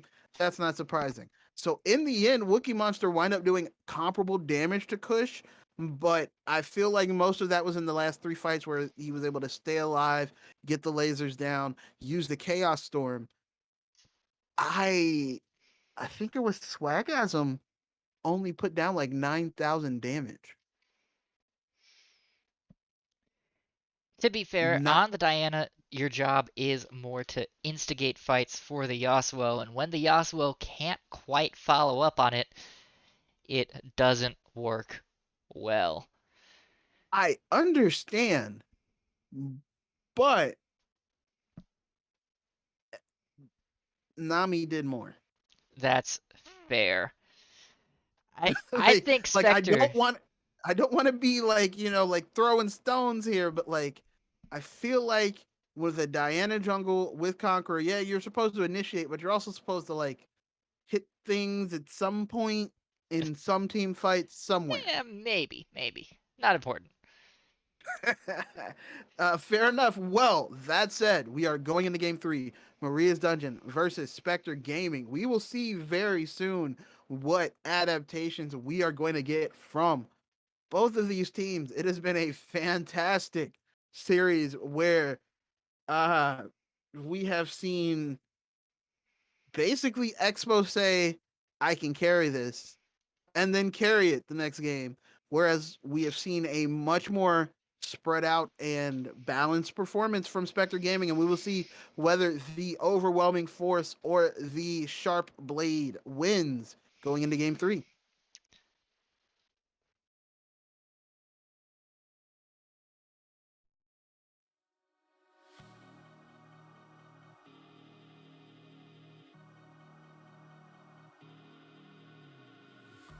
You try hard to find the answer when no one knows how it feels between disasters. It comes and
All right, here we go. Game 3.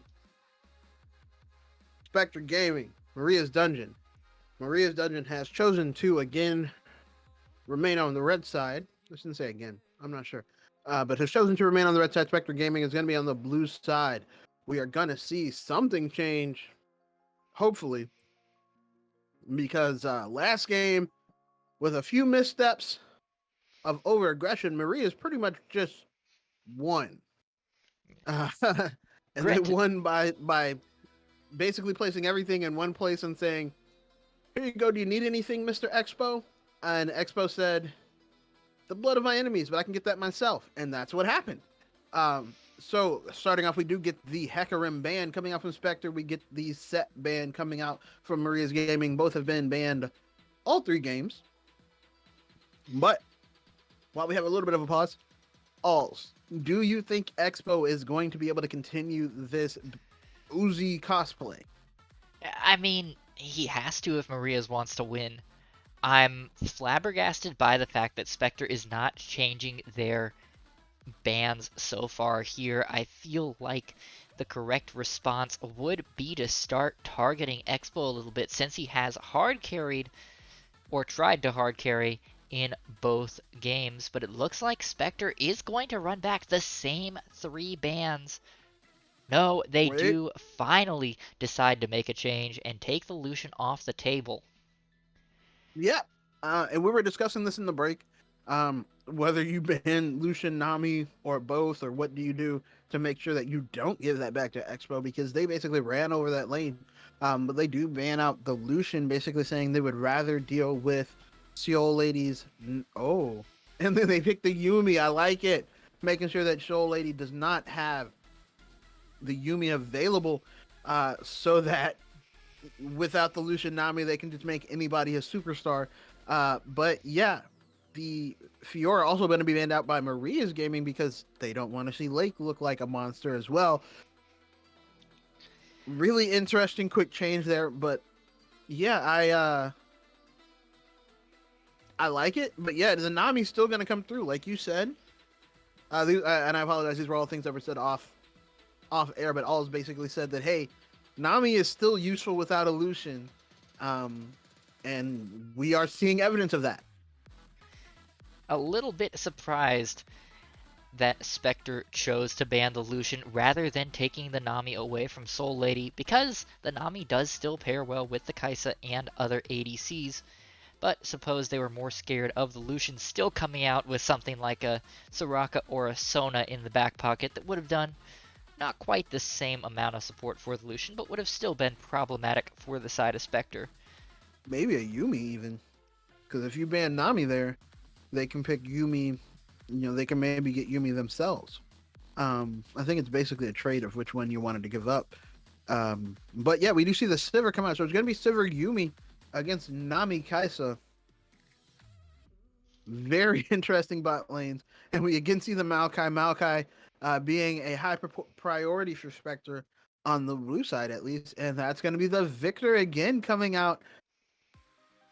Not worried, I guess, on the side of Maria's Gaming as far as last game's Victor not having the best start, but got damage down when they needed damage down the most. Yeah, Wookiee Monster was fairly unthreatening on the Victor. I think that Kush did a good job of keeping him contained with the Yasuo.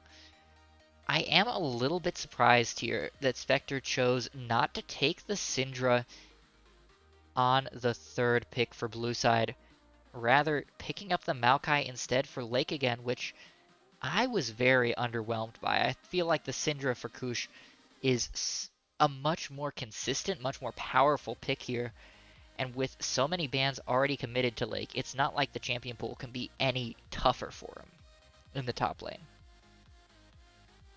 I agree. But I do also I like the idea of like trying to get something that will get ahead. But I don't know that I don't know that that makes enough of a difference for Victor plus a ban or Victor plus 2 bans. unless Wookiee. I'm not really familiar if Wookiee has a shallower champion pool.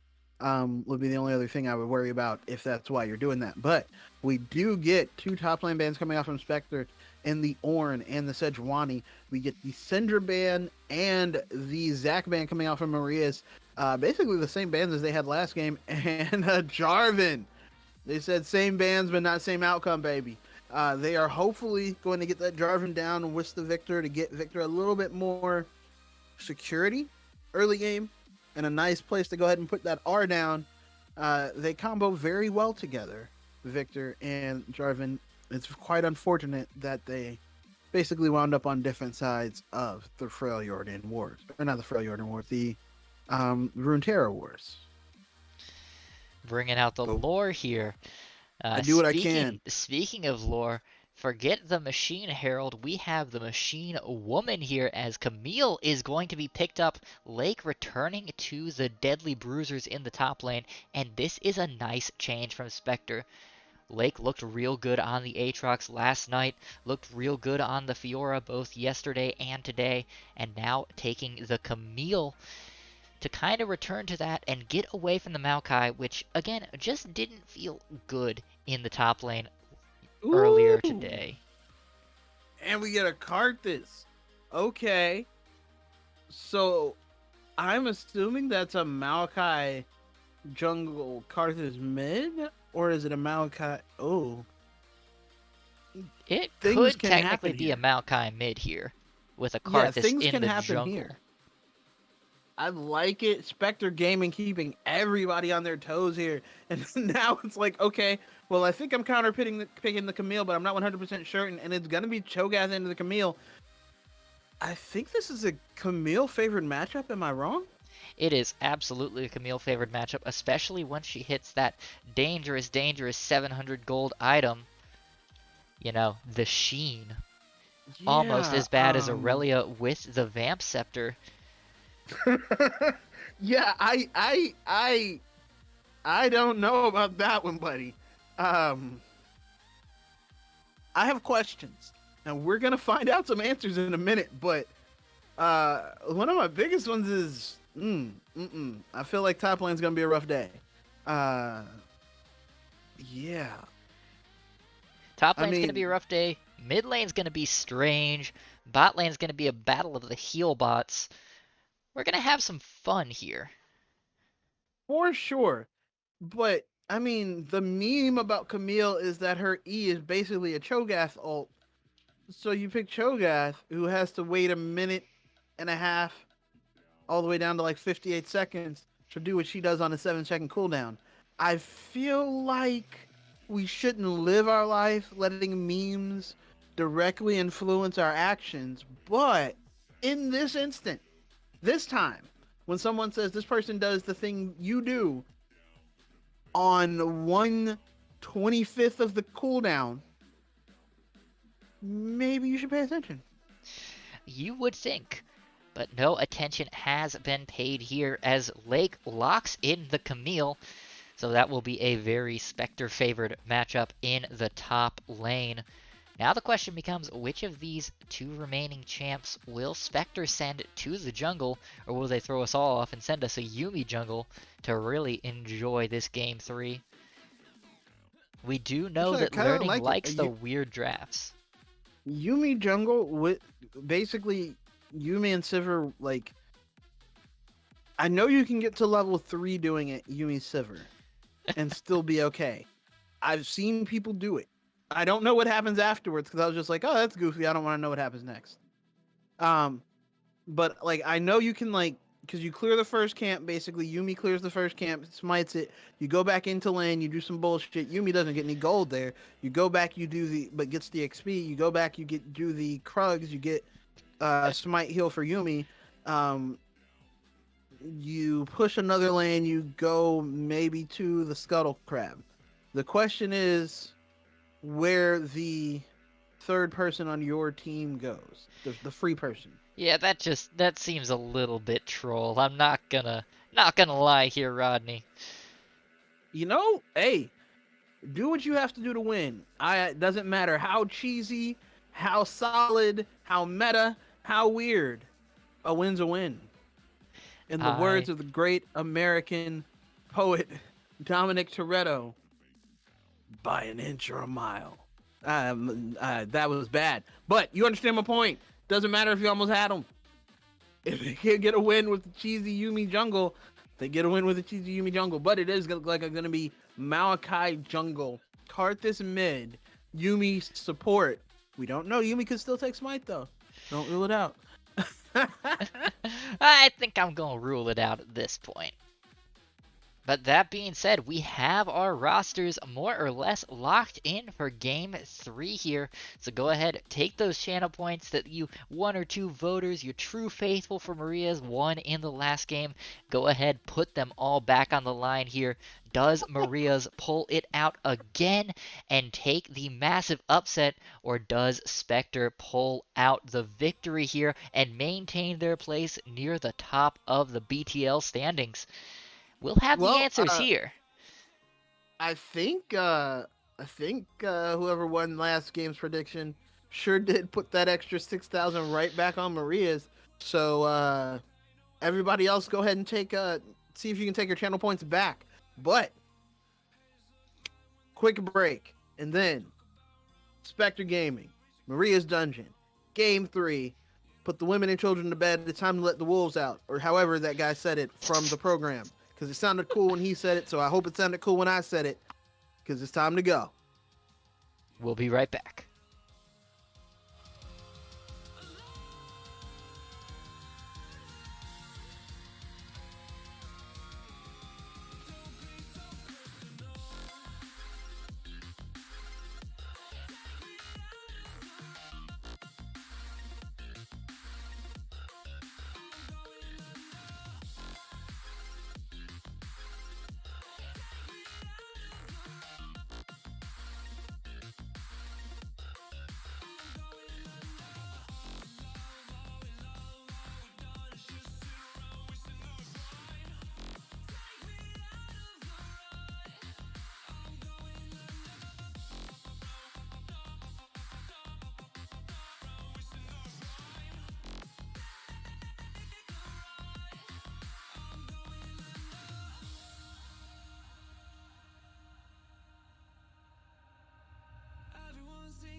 1. All right, welcome back. We are going into game 3. Spectre Gaming, Maria's Dungeon. No adjectives, just statements. But yeah, like we said before, it is going to be Swagasm in the jungle with the Malachi for the super swap that we were a little bit concerned about. Lake did take the Grasp of the Undying on the Camille. We do get a sapling spotting out organized, allowing Swagasm to get a little bit of a deeper ward going on the top side, but it's not going to be any early fighting beyond that. I do not believe. Just getting some free poke out, getting some free information. Don't let him get comfortable. That's what you want to do. You just want to keep the pressure on, not let him get comfortable. A little bit of extra gold there. Crit with the gold lead. And that's going to be the game there, folks. Crit got a gold That's it. lead. That's it. Spectre Gaming, OP, gold lead, unstoppable. Does get a little bit of damage though onto Wookie. Wookie is 30 health lower. Well played by Crit. That said, Crit also got gold from the first strike. Yumi takes lots of advantage of first strike because she can't be targeted. Absolutely stupid. Whose idea was this? I'm pretty sure it was the same person who designed Yasuo. Probably. I would like to have conversations with these people. Like, do you play this game? Do you understand how this is going to work for everybody else? But on the other side, actually, I shouldn't even say on the other side. We didn't finish. Swagasm does have the aftershock on the Malachi. It's going to be Dark Harvest on Cushion and Lethal Tempo on Learning. The Exhaust is on the Sivir, and just like that, Lake is already winning a trade up there on top lane with Fishing Frenzy. Cho'Gath does heal a bunch. But from it the passes is but dependent on him last hitting here. Yeah, not enough to make up for that damage. Yeah. That said, also has Grasp of the Undying, so in theory, can heal up a bunch of that health back off of Lake, but is in practice not. It is though going to be the heal and the ignite onto Crit, who is the support, and we've talked about this before, but come on, man. I need y'all to switch it up there. I need y'all to switch it up. The support can't be Crit. It just doesn't work for me. But we do see Frenzy at least getting the wave to push in. Maybe not going to be as exposed as Swagasm is completing that. Looks like a full clear or close to a nope. Skip the camp. Did skip the Krugs. Is going to complete that camp, that clear. They are kind of running away from each other, the junglers are. Yeah, with Organized moving down here towards the bot lane, we will expect Spectre to play this a little bit more slowly, as Learning did take the Cole to start. So going to be trying to just farm up here, let the cat start to stack, let Learning get those items, and keep Exfo from popping off early. Organized, if he comes down to this bot lane, is going to have to try and break that calm exterior that Spectre has put down. Instead, though, it looks like Soul Lady's going to be sent to the mid lane here to try and get the gank onto Kush here. No mana left for this Karthus, but flashes away from the Flag and Drag, gets hit by the bubble then with the slow movement speed. There's not much that can be done, and First Blood goes over to the victor. Yeah, very well done there. Coming out of Maria's Dungeon, basically said, okay, here's a gravity field. Oh, you dodged the gravity field. Here's the Flag and Drag. Oh, you flashed the Flag and Drag. Here's a bubble. Somebody's hitting you with this CC. I don't know who and I don't care, but we're getting this kill, dang it. And it's going to be the First Blood going over to Organized Wookiee Monster coming as well. in. Does hit the Flag and Drag because there's too many types of damage there. Cannot all be spell shielded, but a couple of turret shots mean that the side of Maria's Dungeon cannot continue that fight, even with Learning very, very low. But they did force out all of the summoners from Learning and the heal from Crit for just basically the ignite for Soul Lady. So, you take that trade, especially when they're backing as well. So it's going to be some nice free gold for Expo. Oh, wait, they did not back. That's right. I forgot that Yumi does Yumi things. Yumi pressed the button and suddenly you're viable in lane again. Just I know I'm ragging on the design team a lot, but it's because they deserve it. Uh, that said, Fishing Frenzy is back in lane. A little bit of an advantage. Isn't hurting too bad. So we love to see it again.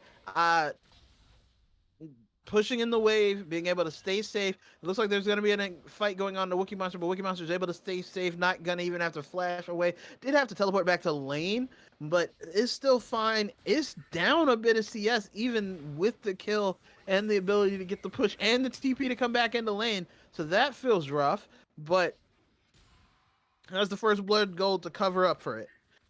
Is going to be able to clear this wave eventually. Does not have the upgraded Hex core for the second strike of the laser or the increased movement speed and shield on the Q. I do want to Yes. call attention to while we're talking about upgrades and items here. I mentioned that there was exactly one thing that Lake needed to really start popping off on this Camille. Getting that sheen is going to change the face of this matchup, is what I said in the top lane. Guess what item Lake has in his back pocket now?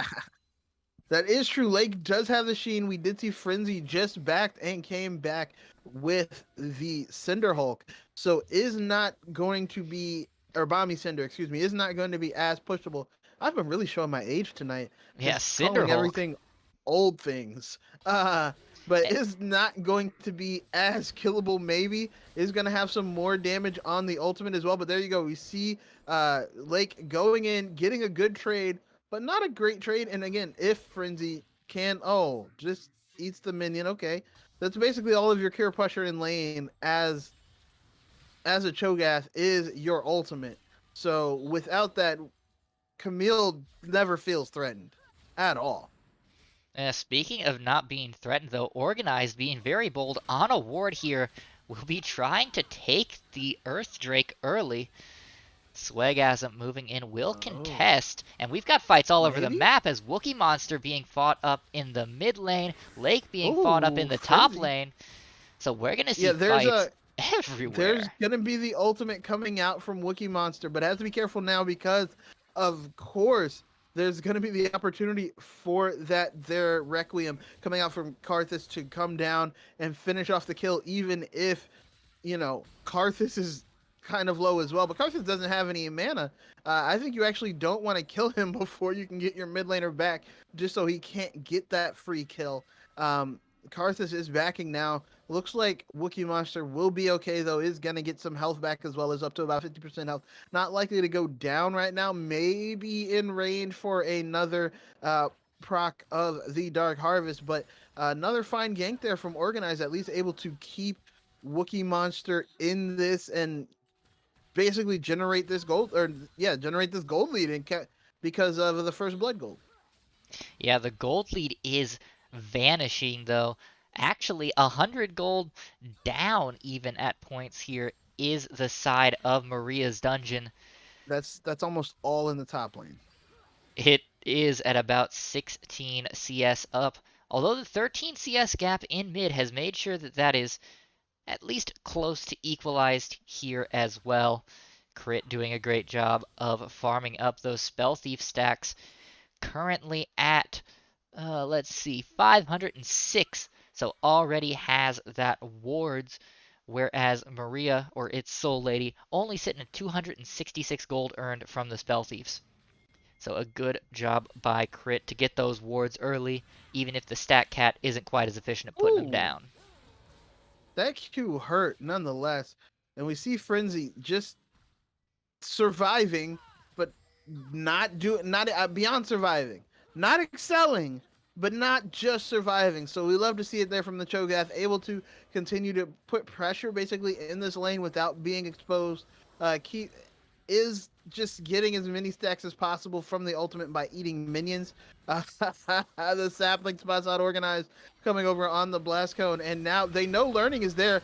but that's going to be the final chapter, plus the Requiem on the other side, and it's going to be Expo going down. Organized probably going to go down as well. They are trying, but they're not going to get him. Organized is able to get out, and here's Wookie coming down. Is going to do a little bit of damage. I think not enough damage to really matter. Swagasm just going to walk away. There's going to be some extra shielding coming out there with the ebb and flow from the Nami, but nothing in particular is going to happen other than Expo going down, because like we saw last time, it was a I think I caught you, but you caught me, and the bubble plus the ultimate coming out from the Jarvan is just no answer from that final chapter. Final chapter? Yeah, final chapter. Lost chapter is the item. Again, naming. Come on. We need to name these things better. But yeah, on top of which, the Requiem coming down, just so much damage being able to pour down at once to prevent anything good from happening for Maria's dungeon. You say there's too many things with names like chapter or book. Let me just remind you there are about 6 different spells named Demon or Agony here in League of Legends. So that makes it real fun to cast. Wrath is another big one. Just also all true. over. Also true. Speaking of Wrath, we're going to see Fishing Frenzy find out Lake in the bush here. Misses the Feral Scream, and Lake might have won this with Swagasm here on the backside of the fight. Gets the hookshot over the wall to stun up Fishing Frenzy, and Swagasm secures the kill with a Bramble Smash. Like I said before, once you eat a minion, which they saw Fishing Frenzy clearly do, you have no kill pressure as a Cho'Gath. Additionally, if you don't see that little bar pop up above your head when you're fighting a Cho'Gath, they don't have their ultimate up. That is probably the sign, and all of the sign Lake needed to go, oh, okay, it's free whenever, bro. And then Swagasm came to take the kill, but it looks like it's going to be traded here for a dragon in the bot side, and then that dragon may be getting traded for a Rift Herald in the top side. But we do see Frenzy walking to the Rift Herald, not walking straight to lane. May know something is up, but 3 paths? Yeah, changes his mind, decides that perhaps face-checking a full health Lake and Swagasm is not the best idea here as a Cho'Gath. But if you flash, eat the... Oh, they're going to try to collapse on the Rift Herald anyway, or at least see it. I don't know if any action is going to be taken, but they are walking in, and Camille is flying out, but they did take the Rift Herald, so there's not going to be any action going on. Just thoughts of an action. The idea of a thought, of a concept, of an action to contest that Rift Herald, but possibly a little later on the side of Maria's dungeon. And it's going to be, again, more farming in the mid lane, more farming in the bot lane, and more shoving from the Cho'Gath. I very much like the way Cho'Gath has actually played this lane, except for the one mistake of when you don't know where their jungler is and you eat a minion, you're inviting a challenge. Not a grand challenge, just a regular one. Yeah. I will say as well, we do have to keep an eye on this bot lane because the Cole is about to be popped for Learning, and when that is popped, Learning will have just about completed his Kraken Slayer, which will accelerate this Sivir even further beyond the Kaisa, who has not had any effect in this game so far. And we do see the Cole pop. That'll be 1,500 gold in the pocket of this Sivir. That's going to be a big swing here. Wait, is that how that works? Yeah, you get 100 gold in for each minion kill, and then 350 gold when it's completed. For a total of 450 gold from Cole. Okay, I thought you said 1,500 gold. Yeah, she currently has 1,500 gold in pocket. Ah, okay. That's where that number came from. I apologize. I was maybe just a little not as... Yeah, I was just a little lost there, and I was like, wait, what? That sounds like the most efficient item in the game. Yeah, Cole's out here replacing Chempunk Chainsword as the absolute best item in the game, 100%. But yes, is able to come back with the Kraken Slayer. That said, there's also the Kraken Slayer for Expo, but the boots, the Berserker Greaves coming for Learning, is going to have a little bit of an in-combat advantage, maybe, if that you extra can move movement correctly. speed is super valuable, as well as the ability to put out more auto attacks. Plus, It works very well with Sivir's passive, which is basically Black Cleaver passive still, where when you hit things, you move a little faster. Uh, so again, allowing for lots of repositioning, unless of course you are stuck in the Cataclysm because there's only so far you can reposition there. That said, we see Swagasm looking to make a play, but maybe spotted out. There's going to be all of the cooldowns, literally all of them being used on the Expo. Not a lot that can be done there, and Learning is able to get away. There's the Requiem now. We do have also Wookiee Monster going low. The Requiem does not get the kill thanks to the stopwatch, but that's going to be Organized having a run. Oh! And the max range Q from Learning, and there you go. That's that speed up, giving it a double kill, and Learning is 2-0-2. Ooh, boy. That's, Maria's is basically actually showing us that they only have one win condition. This is looking like the opposite of that. I do want to mention as well, we saw Learning get down to under 200 health there. By the end of that fight, thanks to the Yumi, Learning was Oh back my to nearly God. full health. Goodbye, Fishing Frenzy. You tried to fight a Camille under your own turret. You're not allowed to do that. Again, other champions that were just designed specifically to make other champions that have previously existed just useless. Like, Obsolete. how dare you pick this champion that wasn't designed in the last 5 years? It can't compete with my kit. But yes, very good dive by Lake, who basically was hook shot in, damage, walk away, hook shot in, damage, walk away, and that was it. They are getting a little bit of damage on the Lake, but Lake is just going to walk out perfectly unscathed, unharmed, undamaged, and uncaring. The monster does not care at all, doesn't even look back at the explosion as is walking back. That said, we've also, and this is kind of the Soul the Lady other- taking ooh, a there we go. bunch of damage here. That Go ahead. is going to be the final chapter. They are going to root up Fishing Frenzy. Fishing Frenzy, probably the one person who can stand being rooted up and not die. But I wanted to talk about Kush only having 2 Dark Harvest stacks at 17 minutes. That's not how you want that to go. I'm not so sure that's as big a deal here. I do wish the first strike had been the choice instead of the Dark Harvest. I do think that's better for the Karthus here. And as the Requiems get popped, that's going to be a lot of gold in the pocket of this Karthus. But instead, going for the Dark Harvest wants the single target damage. And I think it'll stack up just fine, as we do Oh, see no, the Nature's Fishing Grasp Frenzy coming is- out. Fishing Frenzy in trouble. Organized not much better, as he does not get over the wall, uses the Cataclysm to try and get out, but Swagasm far too tanky. And that'll be 2 kills for Kush, another kill for Camille, and that'll be the dragon. Yeah, this might be a bad time. Might be a bad time for Maria's. Granted, every time somebody seems to get about 7,000 gold up, the other team wins the team fight. Next fight. That's been the story of the series, basically. But yeah,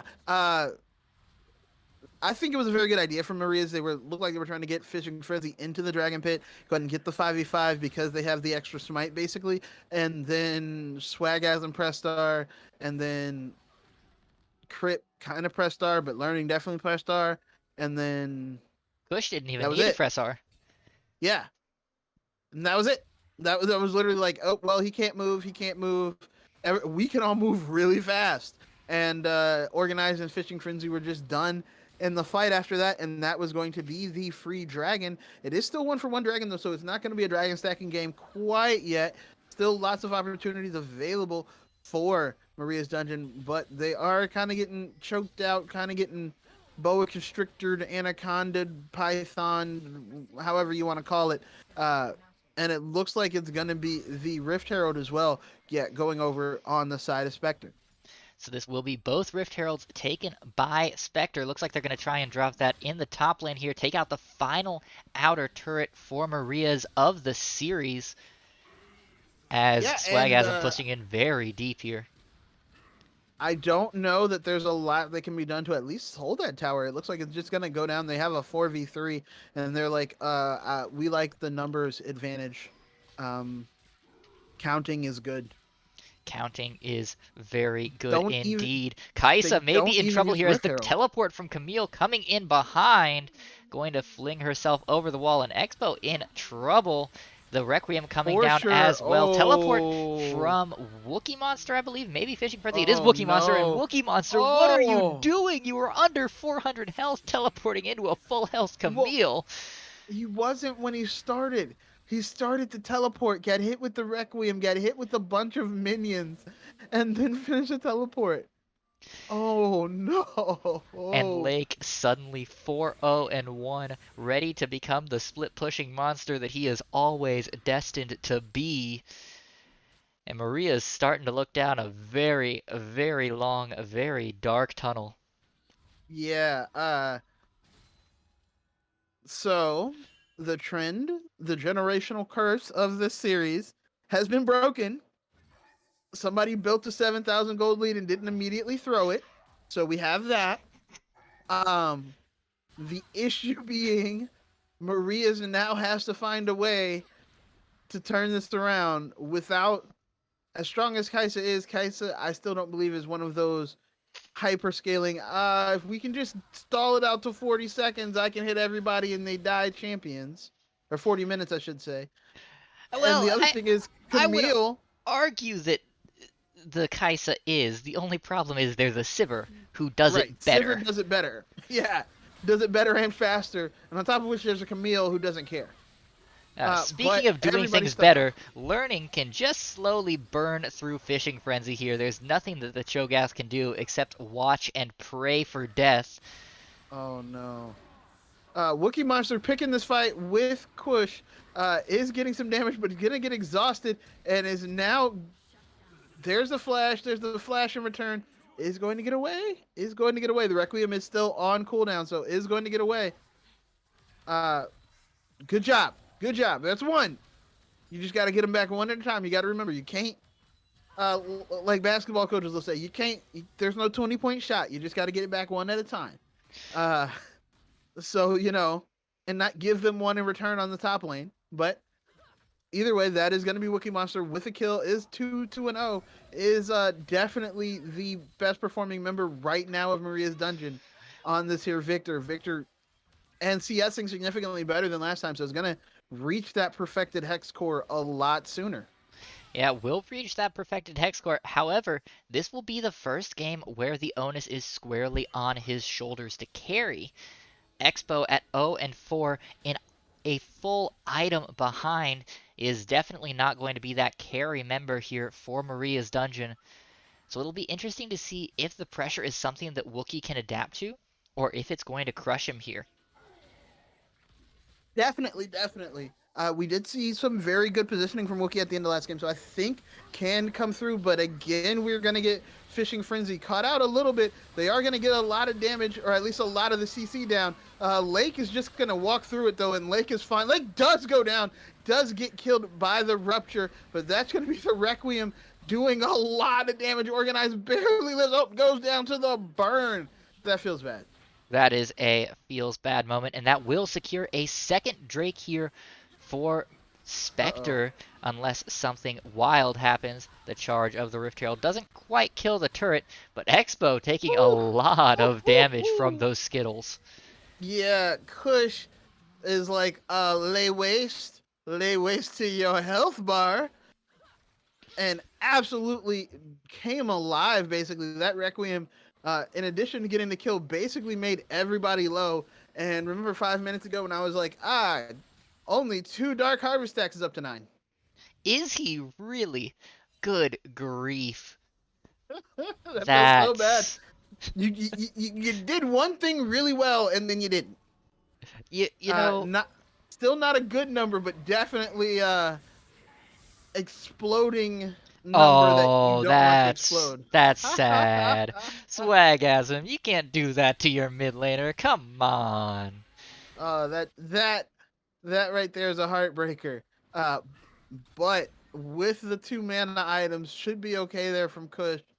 Just going to back anyway. Maybe get some more, get Archangels or whatever. Just to get the mana that your jungler wouldn't give you. Very nice twisted advantage there from Swagasm, able to get on the Fishing Frenzy, avoids the Rupture. On the other side, Wookiee Monster getting beat up. A very nice bubble, and the old lady again coming in clutch. We see the fight on the other side. There's going to be learning coming through. There's going to be the final chapter, and Fishing Frenzy just trying to do anything to keep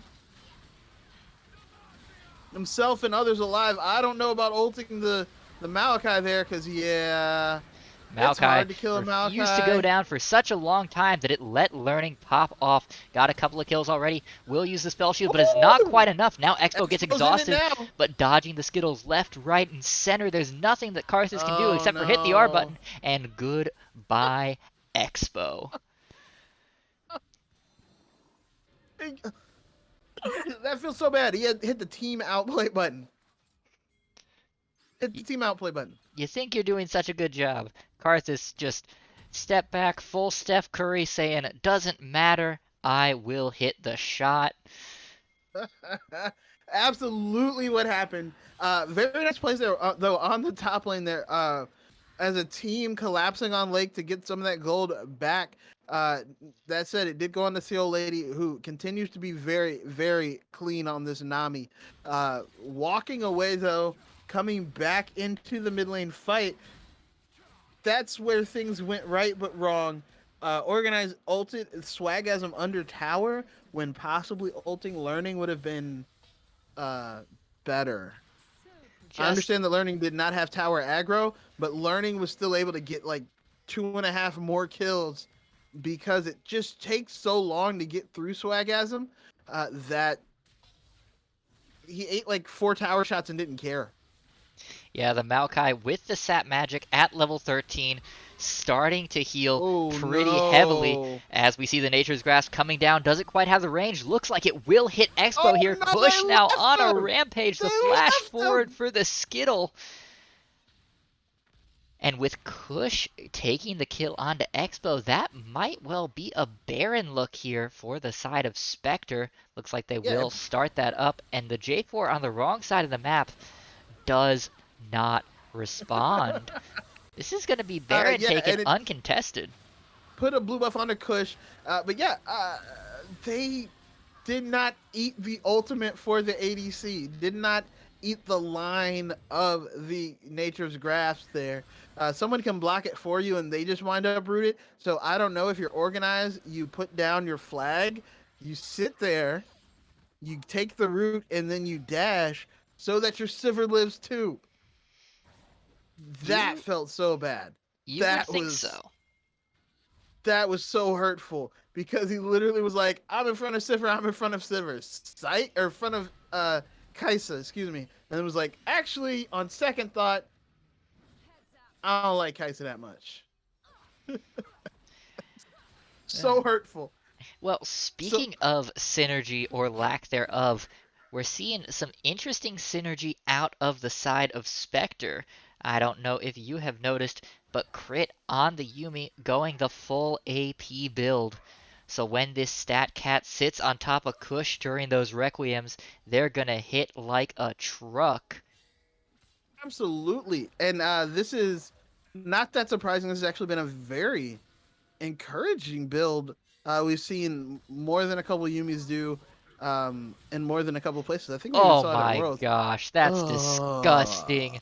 1 Q No, empowered auto, just 2 Q done. empowered autos, Fishing Frenzy, the Hextech ultimatum comes down, the gravity field may not be enough. It is as the feast comes out.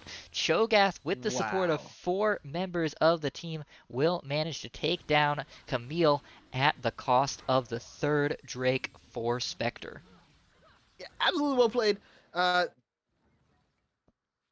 Calculated, baited. Intentional. Now looks like Expo is hanging out in this, just catching some. Expo. I love it. Sir. I love it. Oh no! Now you're in. Oh my God! They don't see Expo. Expo's actually gonna get. No, he cancels it. He's starting on the Kush here. Final chapter comes out in the wrong direction. Expo uses the ultimate to try and get away, but does not manage it. Now Organized in trouble as the Requiem comes down. Is it going to be enough damage? Yes, it is. Nearly taking down Soul Lady as well. Learning's going to continue the chase here. Perhaps going in. No, chooses not to. Instead, will go for this inhibitor turret and take that down here. And with the inhibitor falling as well in the bot lane, looked like this was going to be another defensive Baron, our 4th defensive Baron of the series, but instead, Spectre out of nowhere manages to get a bunch of turrets and a bunch of pressure here. Learning may have overstayed his welcome just a little bit, drops the exhaust down onto Wookiee Monster, trying to duck, dive, and dodge, but doesn't quite have it, and he is going to submit himself and crit for reconstruction courtesy of that Victor. Yeah. Yeah. Uh, That happened. my brain has stopped working. I am so confused at many of the things we've just seen over the last 3 minutes. First off, Lake, instead of just continuing to take 30% health every 3 seconds, wanted to all in the Cho'Gath under tower.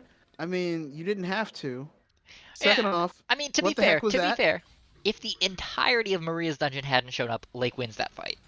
It was just This is bad luck that true. the entirety of Maria's happened to be there at the perfect time. This is Looks true. like What Maokai the- just fail flashed. A little bit. A little bit. That definitely happened. But yeah, I mean, Expo hiding in the bush. It's not even the hiding in the bush. Expo was safe. He was out. And then He Silent- canceled the recall to And then greed for the kill. the kill on the Yumi assisted Karthus with a Sivir that's still nearby that you can see pushing up your minions. But here we go. There's going to be the fight. There's going to be the Nature's Grasp going to be pushed through.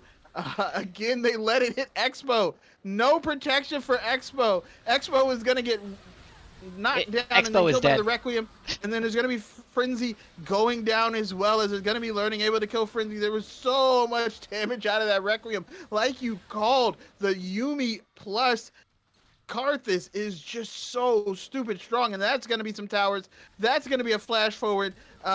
Seoul Lady able to stay alive. Wookiee Monster trying to as well. They are going to live, but that is definitely only a moral victory. It's going to be a finishing push for Spectre Gaming as they're able to clear out Game 3, 24-9. Oh my goodness, that was rough. That was a video game here, Rodney. It definitely was a game that was played between Spectre Gaming and Maria's Dungeon. I believe I witnessed that. Yes. I am.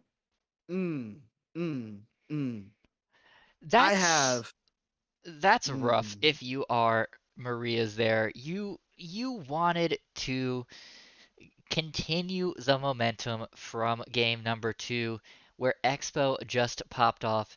Instead, he couldn't get going at any point during this game.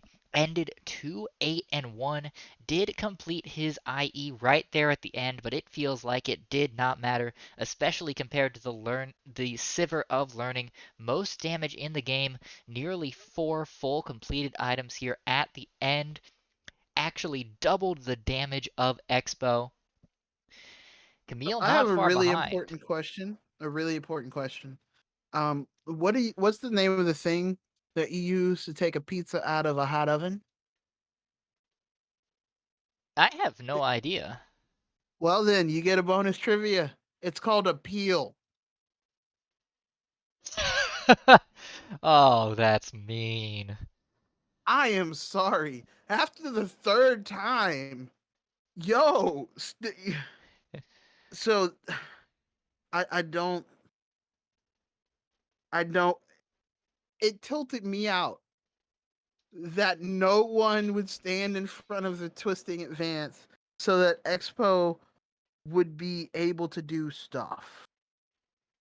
Like or not the Nature's Grasp, excuse me. So in the last fight, when the Nature's Grasp goes through, again, Organized is on the team side to Expo. Gets out of the way, Expo gets hit with a twisted advance.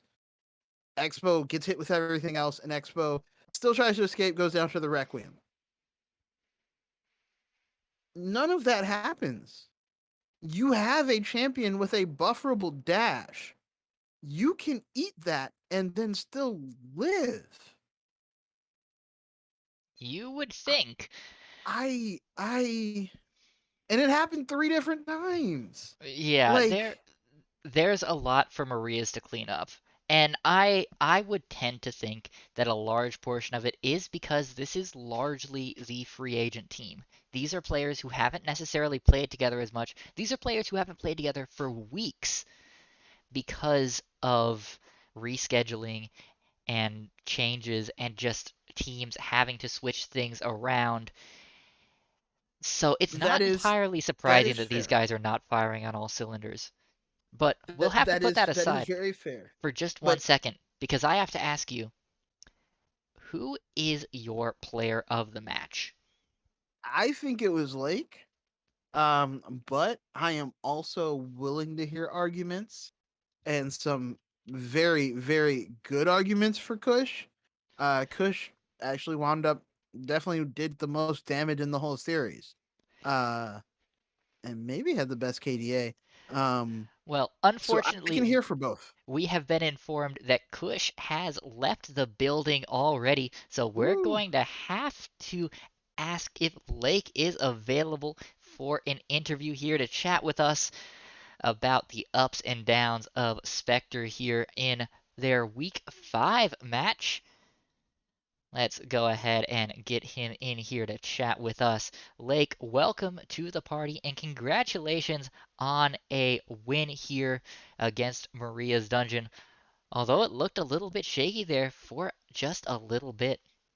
Yeah, thanks. Yeah, game two was a little bit messy, but we pulled together for game one and three. Those are pretty good.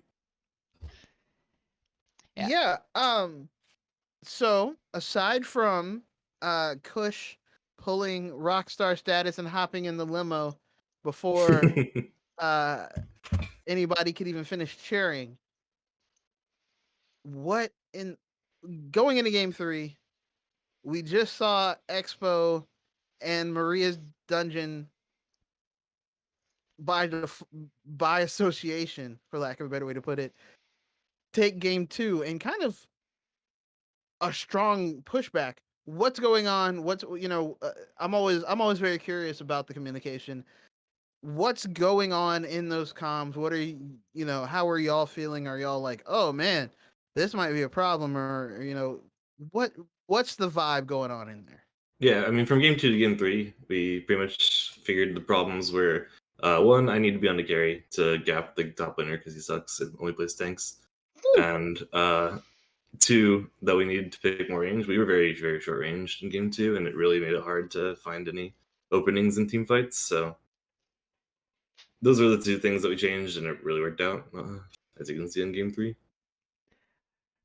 Were I you, agree, it did work. were you at all concerned, annoyed, worried by the fact that you were pulling all three of the first round bans, both game 2 and game 3? I have too many champions from them really ban me out in that way. All of those champions kind of did the same thing, and then Camille also does it. So like, I don't know, it didn't really matter. So you would say that you're a lake that has an ocean? I do have a champ Ocean. Okay. You're not leaning into the pun like I need you to, but it's okay. It's okay. Uh, follow up because again, so on the engage, when you were on the engage champion, um this being the only slight dent in your performance, uh where do you think that didn't work out as planned? Yeah, I mean, tanks are my strong suit, but I can hold my own on them. Um, like I said, like on our adjustment from game two to three, it was mainly the fact that just as a comp as a whole, um, we didn't have many ways to get in. We were very short range with what was our mid? We had Yasuo? Yasuo. Yasuo, Kaisa, and Diana. So we pretty much relied on we had to rely on like flanks with Diana and me, and we just couldn't get it to happen. So that was like our win condition if we could pull that through, and it didn't. So Fair enough. just decided to Fair go away enough. from that. Last night we heard some interesting commentary from learning that y'all didn't appreciate his troll get draft in game 1 last night. Did he do a better job of sticking to actual team comps today, even in your loss?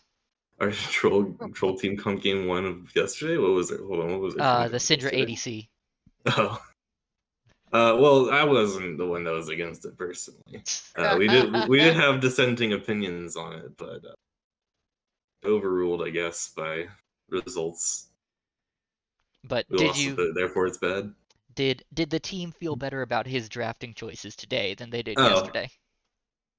uh, I mean, I don't think anyone's ever happy after a draft. To be honest, I don't think it's possible, especially a jungler. If He's never nobody's happy, you're happy. doing it right, right? Yeah. Fair enough. Fair enough. All right. So I have one more question, and this is simultaneously a bone that we would like to throw to Maria's because it needs to be thrown, but also a lead into our shout outs. But are you sick of those bubbles? I mean, I didn't have to deal with it that much because I was on the opposite side of the map, but my It, bot lane sure did, and I it looked was peeping it for sure. even a couple times on in the late game, it looked like you had a play, and then it was like, nope, actually, you're just knocked up. Yeah, the Nami was really uh, good for sure. yeah. That said, yeah, y'all played amazing. Definitely a great bounce back game for game 3 to take the series. Thank you for joining us, Lake. We appreciate you coming for the Thank you. interview. And who would you like to shout out? Shout out to my team captain for picking me up off the streets and putting me in the team again.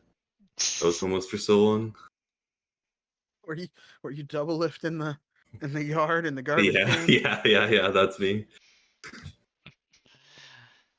All right. Well, thank you for joining us, Lake. We appreciate it. And once again, congratulations to you and the Spectre team for pulling off a comeback win here and Thank last you. night as well. With that being said, that's going to be the end for us here this evening at Black Twitch League. We will have more games. I haven't checked the schedule, but I believe our next game is going to be this weekend at our normal time, 6 p.m. Eastern Standard on Saturday, followed by another match at 9 p.m. Eastern. If you like what we're doing here, if you like what you're seeing, go ahead and hit that follow button so that you can be notified every time we go live. However, that's going to be the end for us, for myself, for little Rodney, for everyone here at Black Twitch League. Thank you so much for supporting us. Thank you for coming out and watching these teams, and have a great night. Bye. Good night, everyone.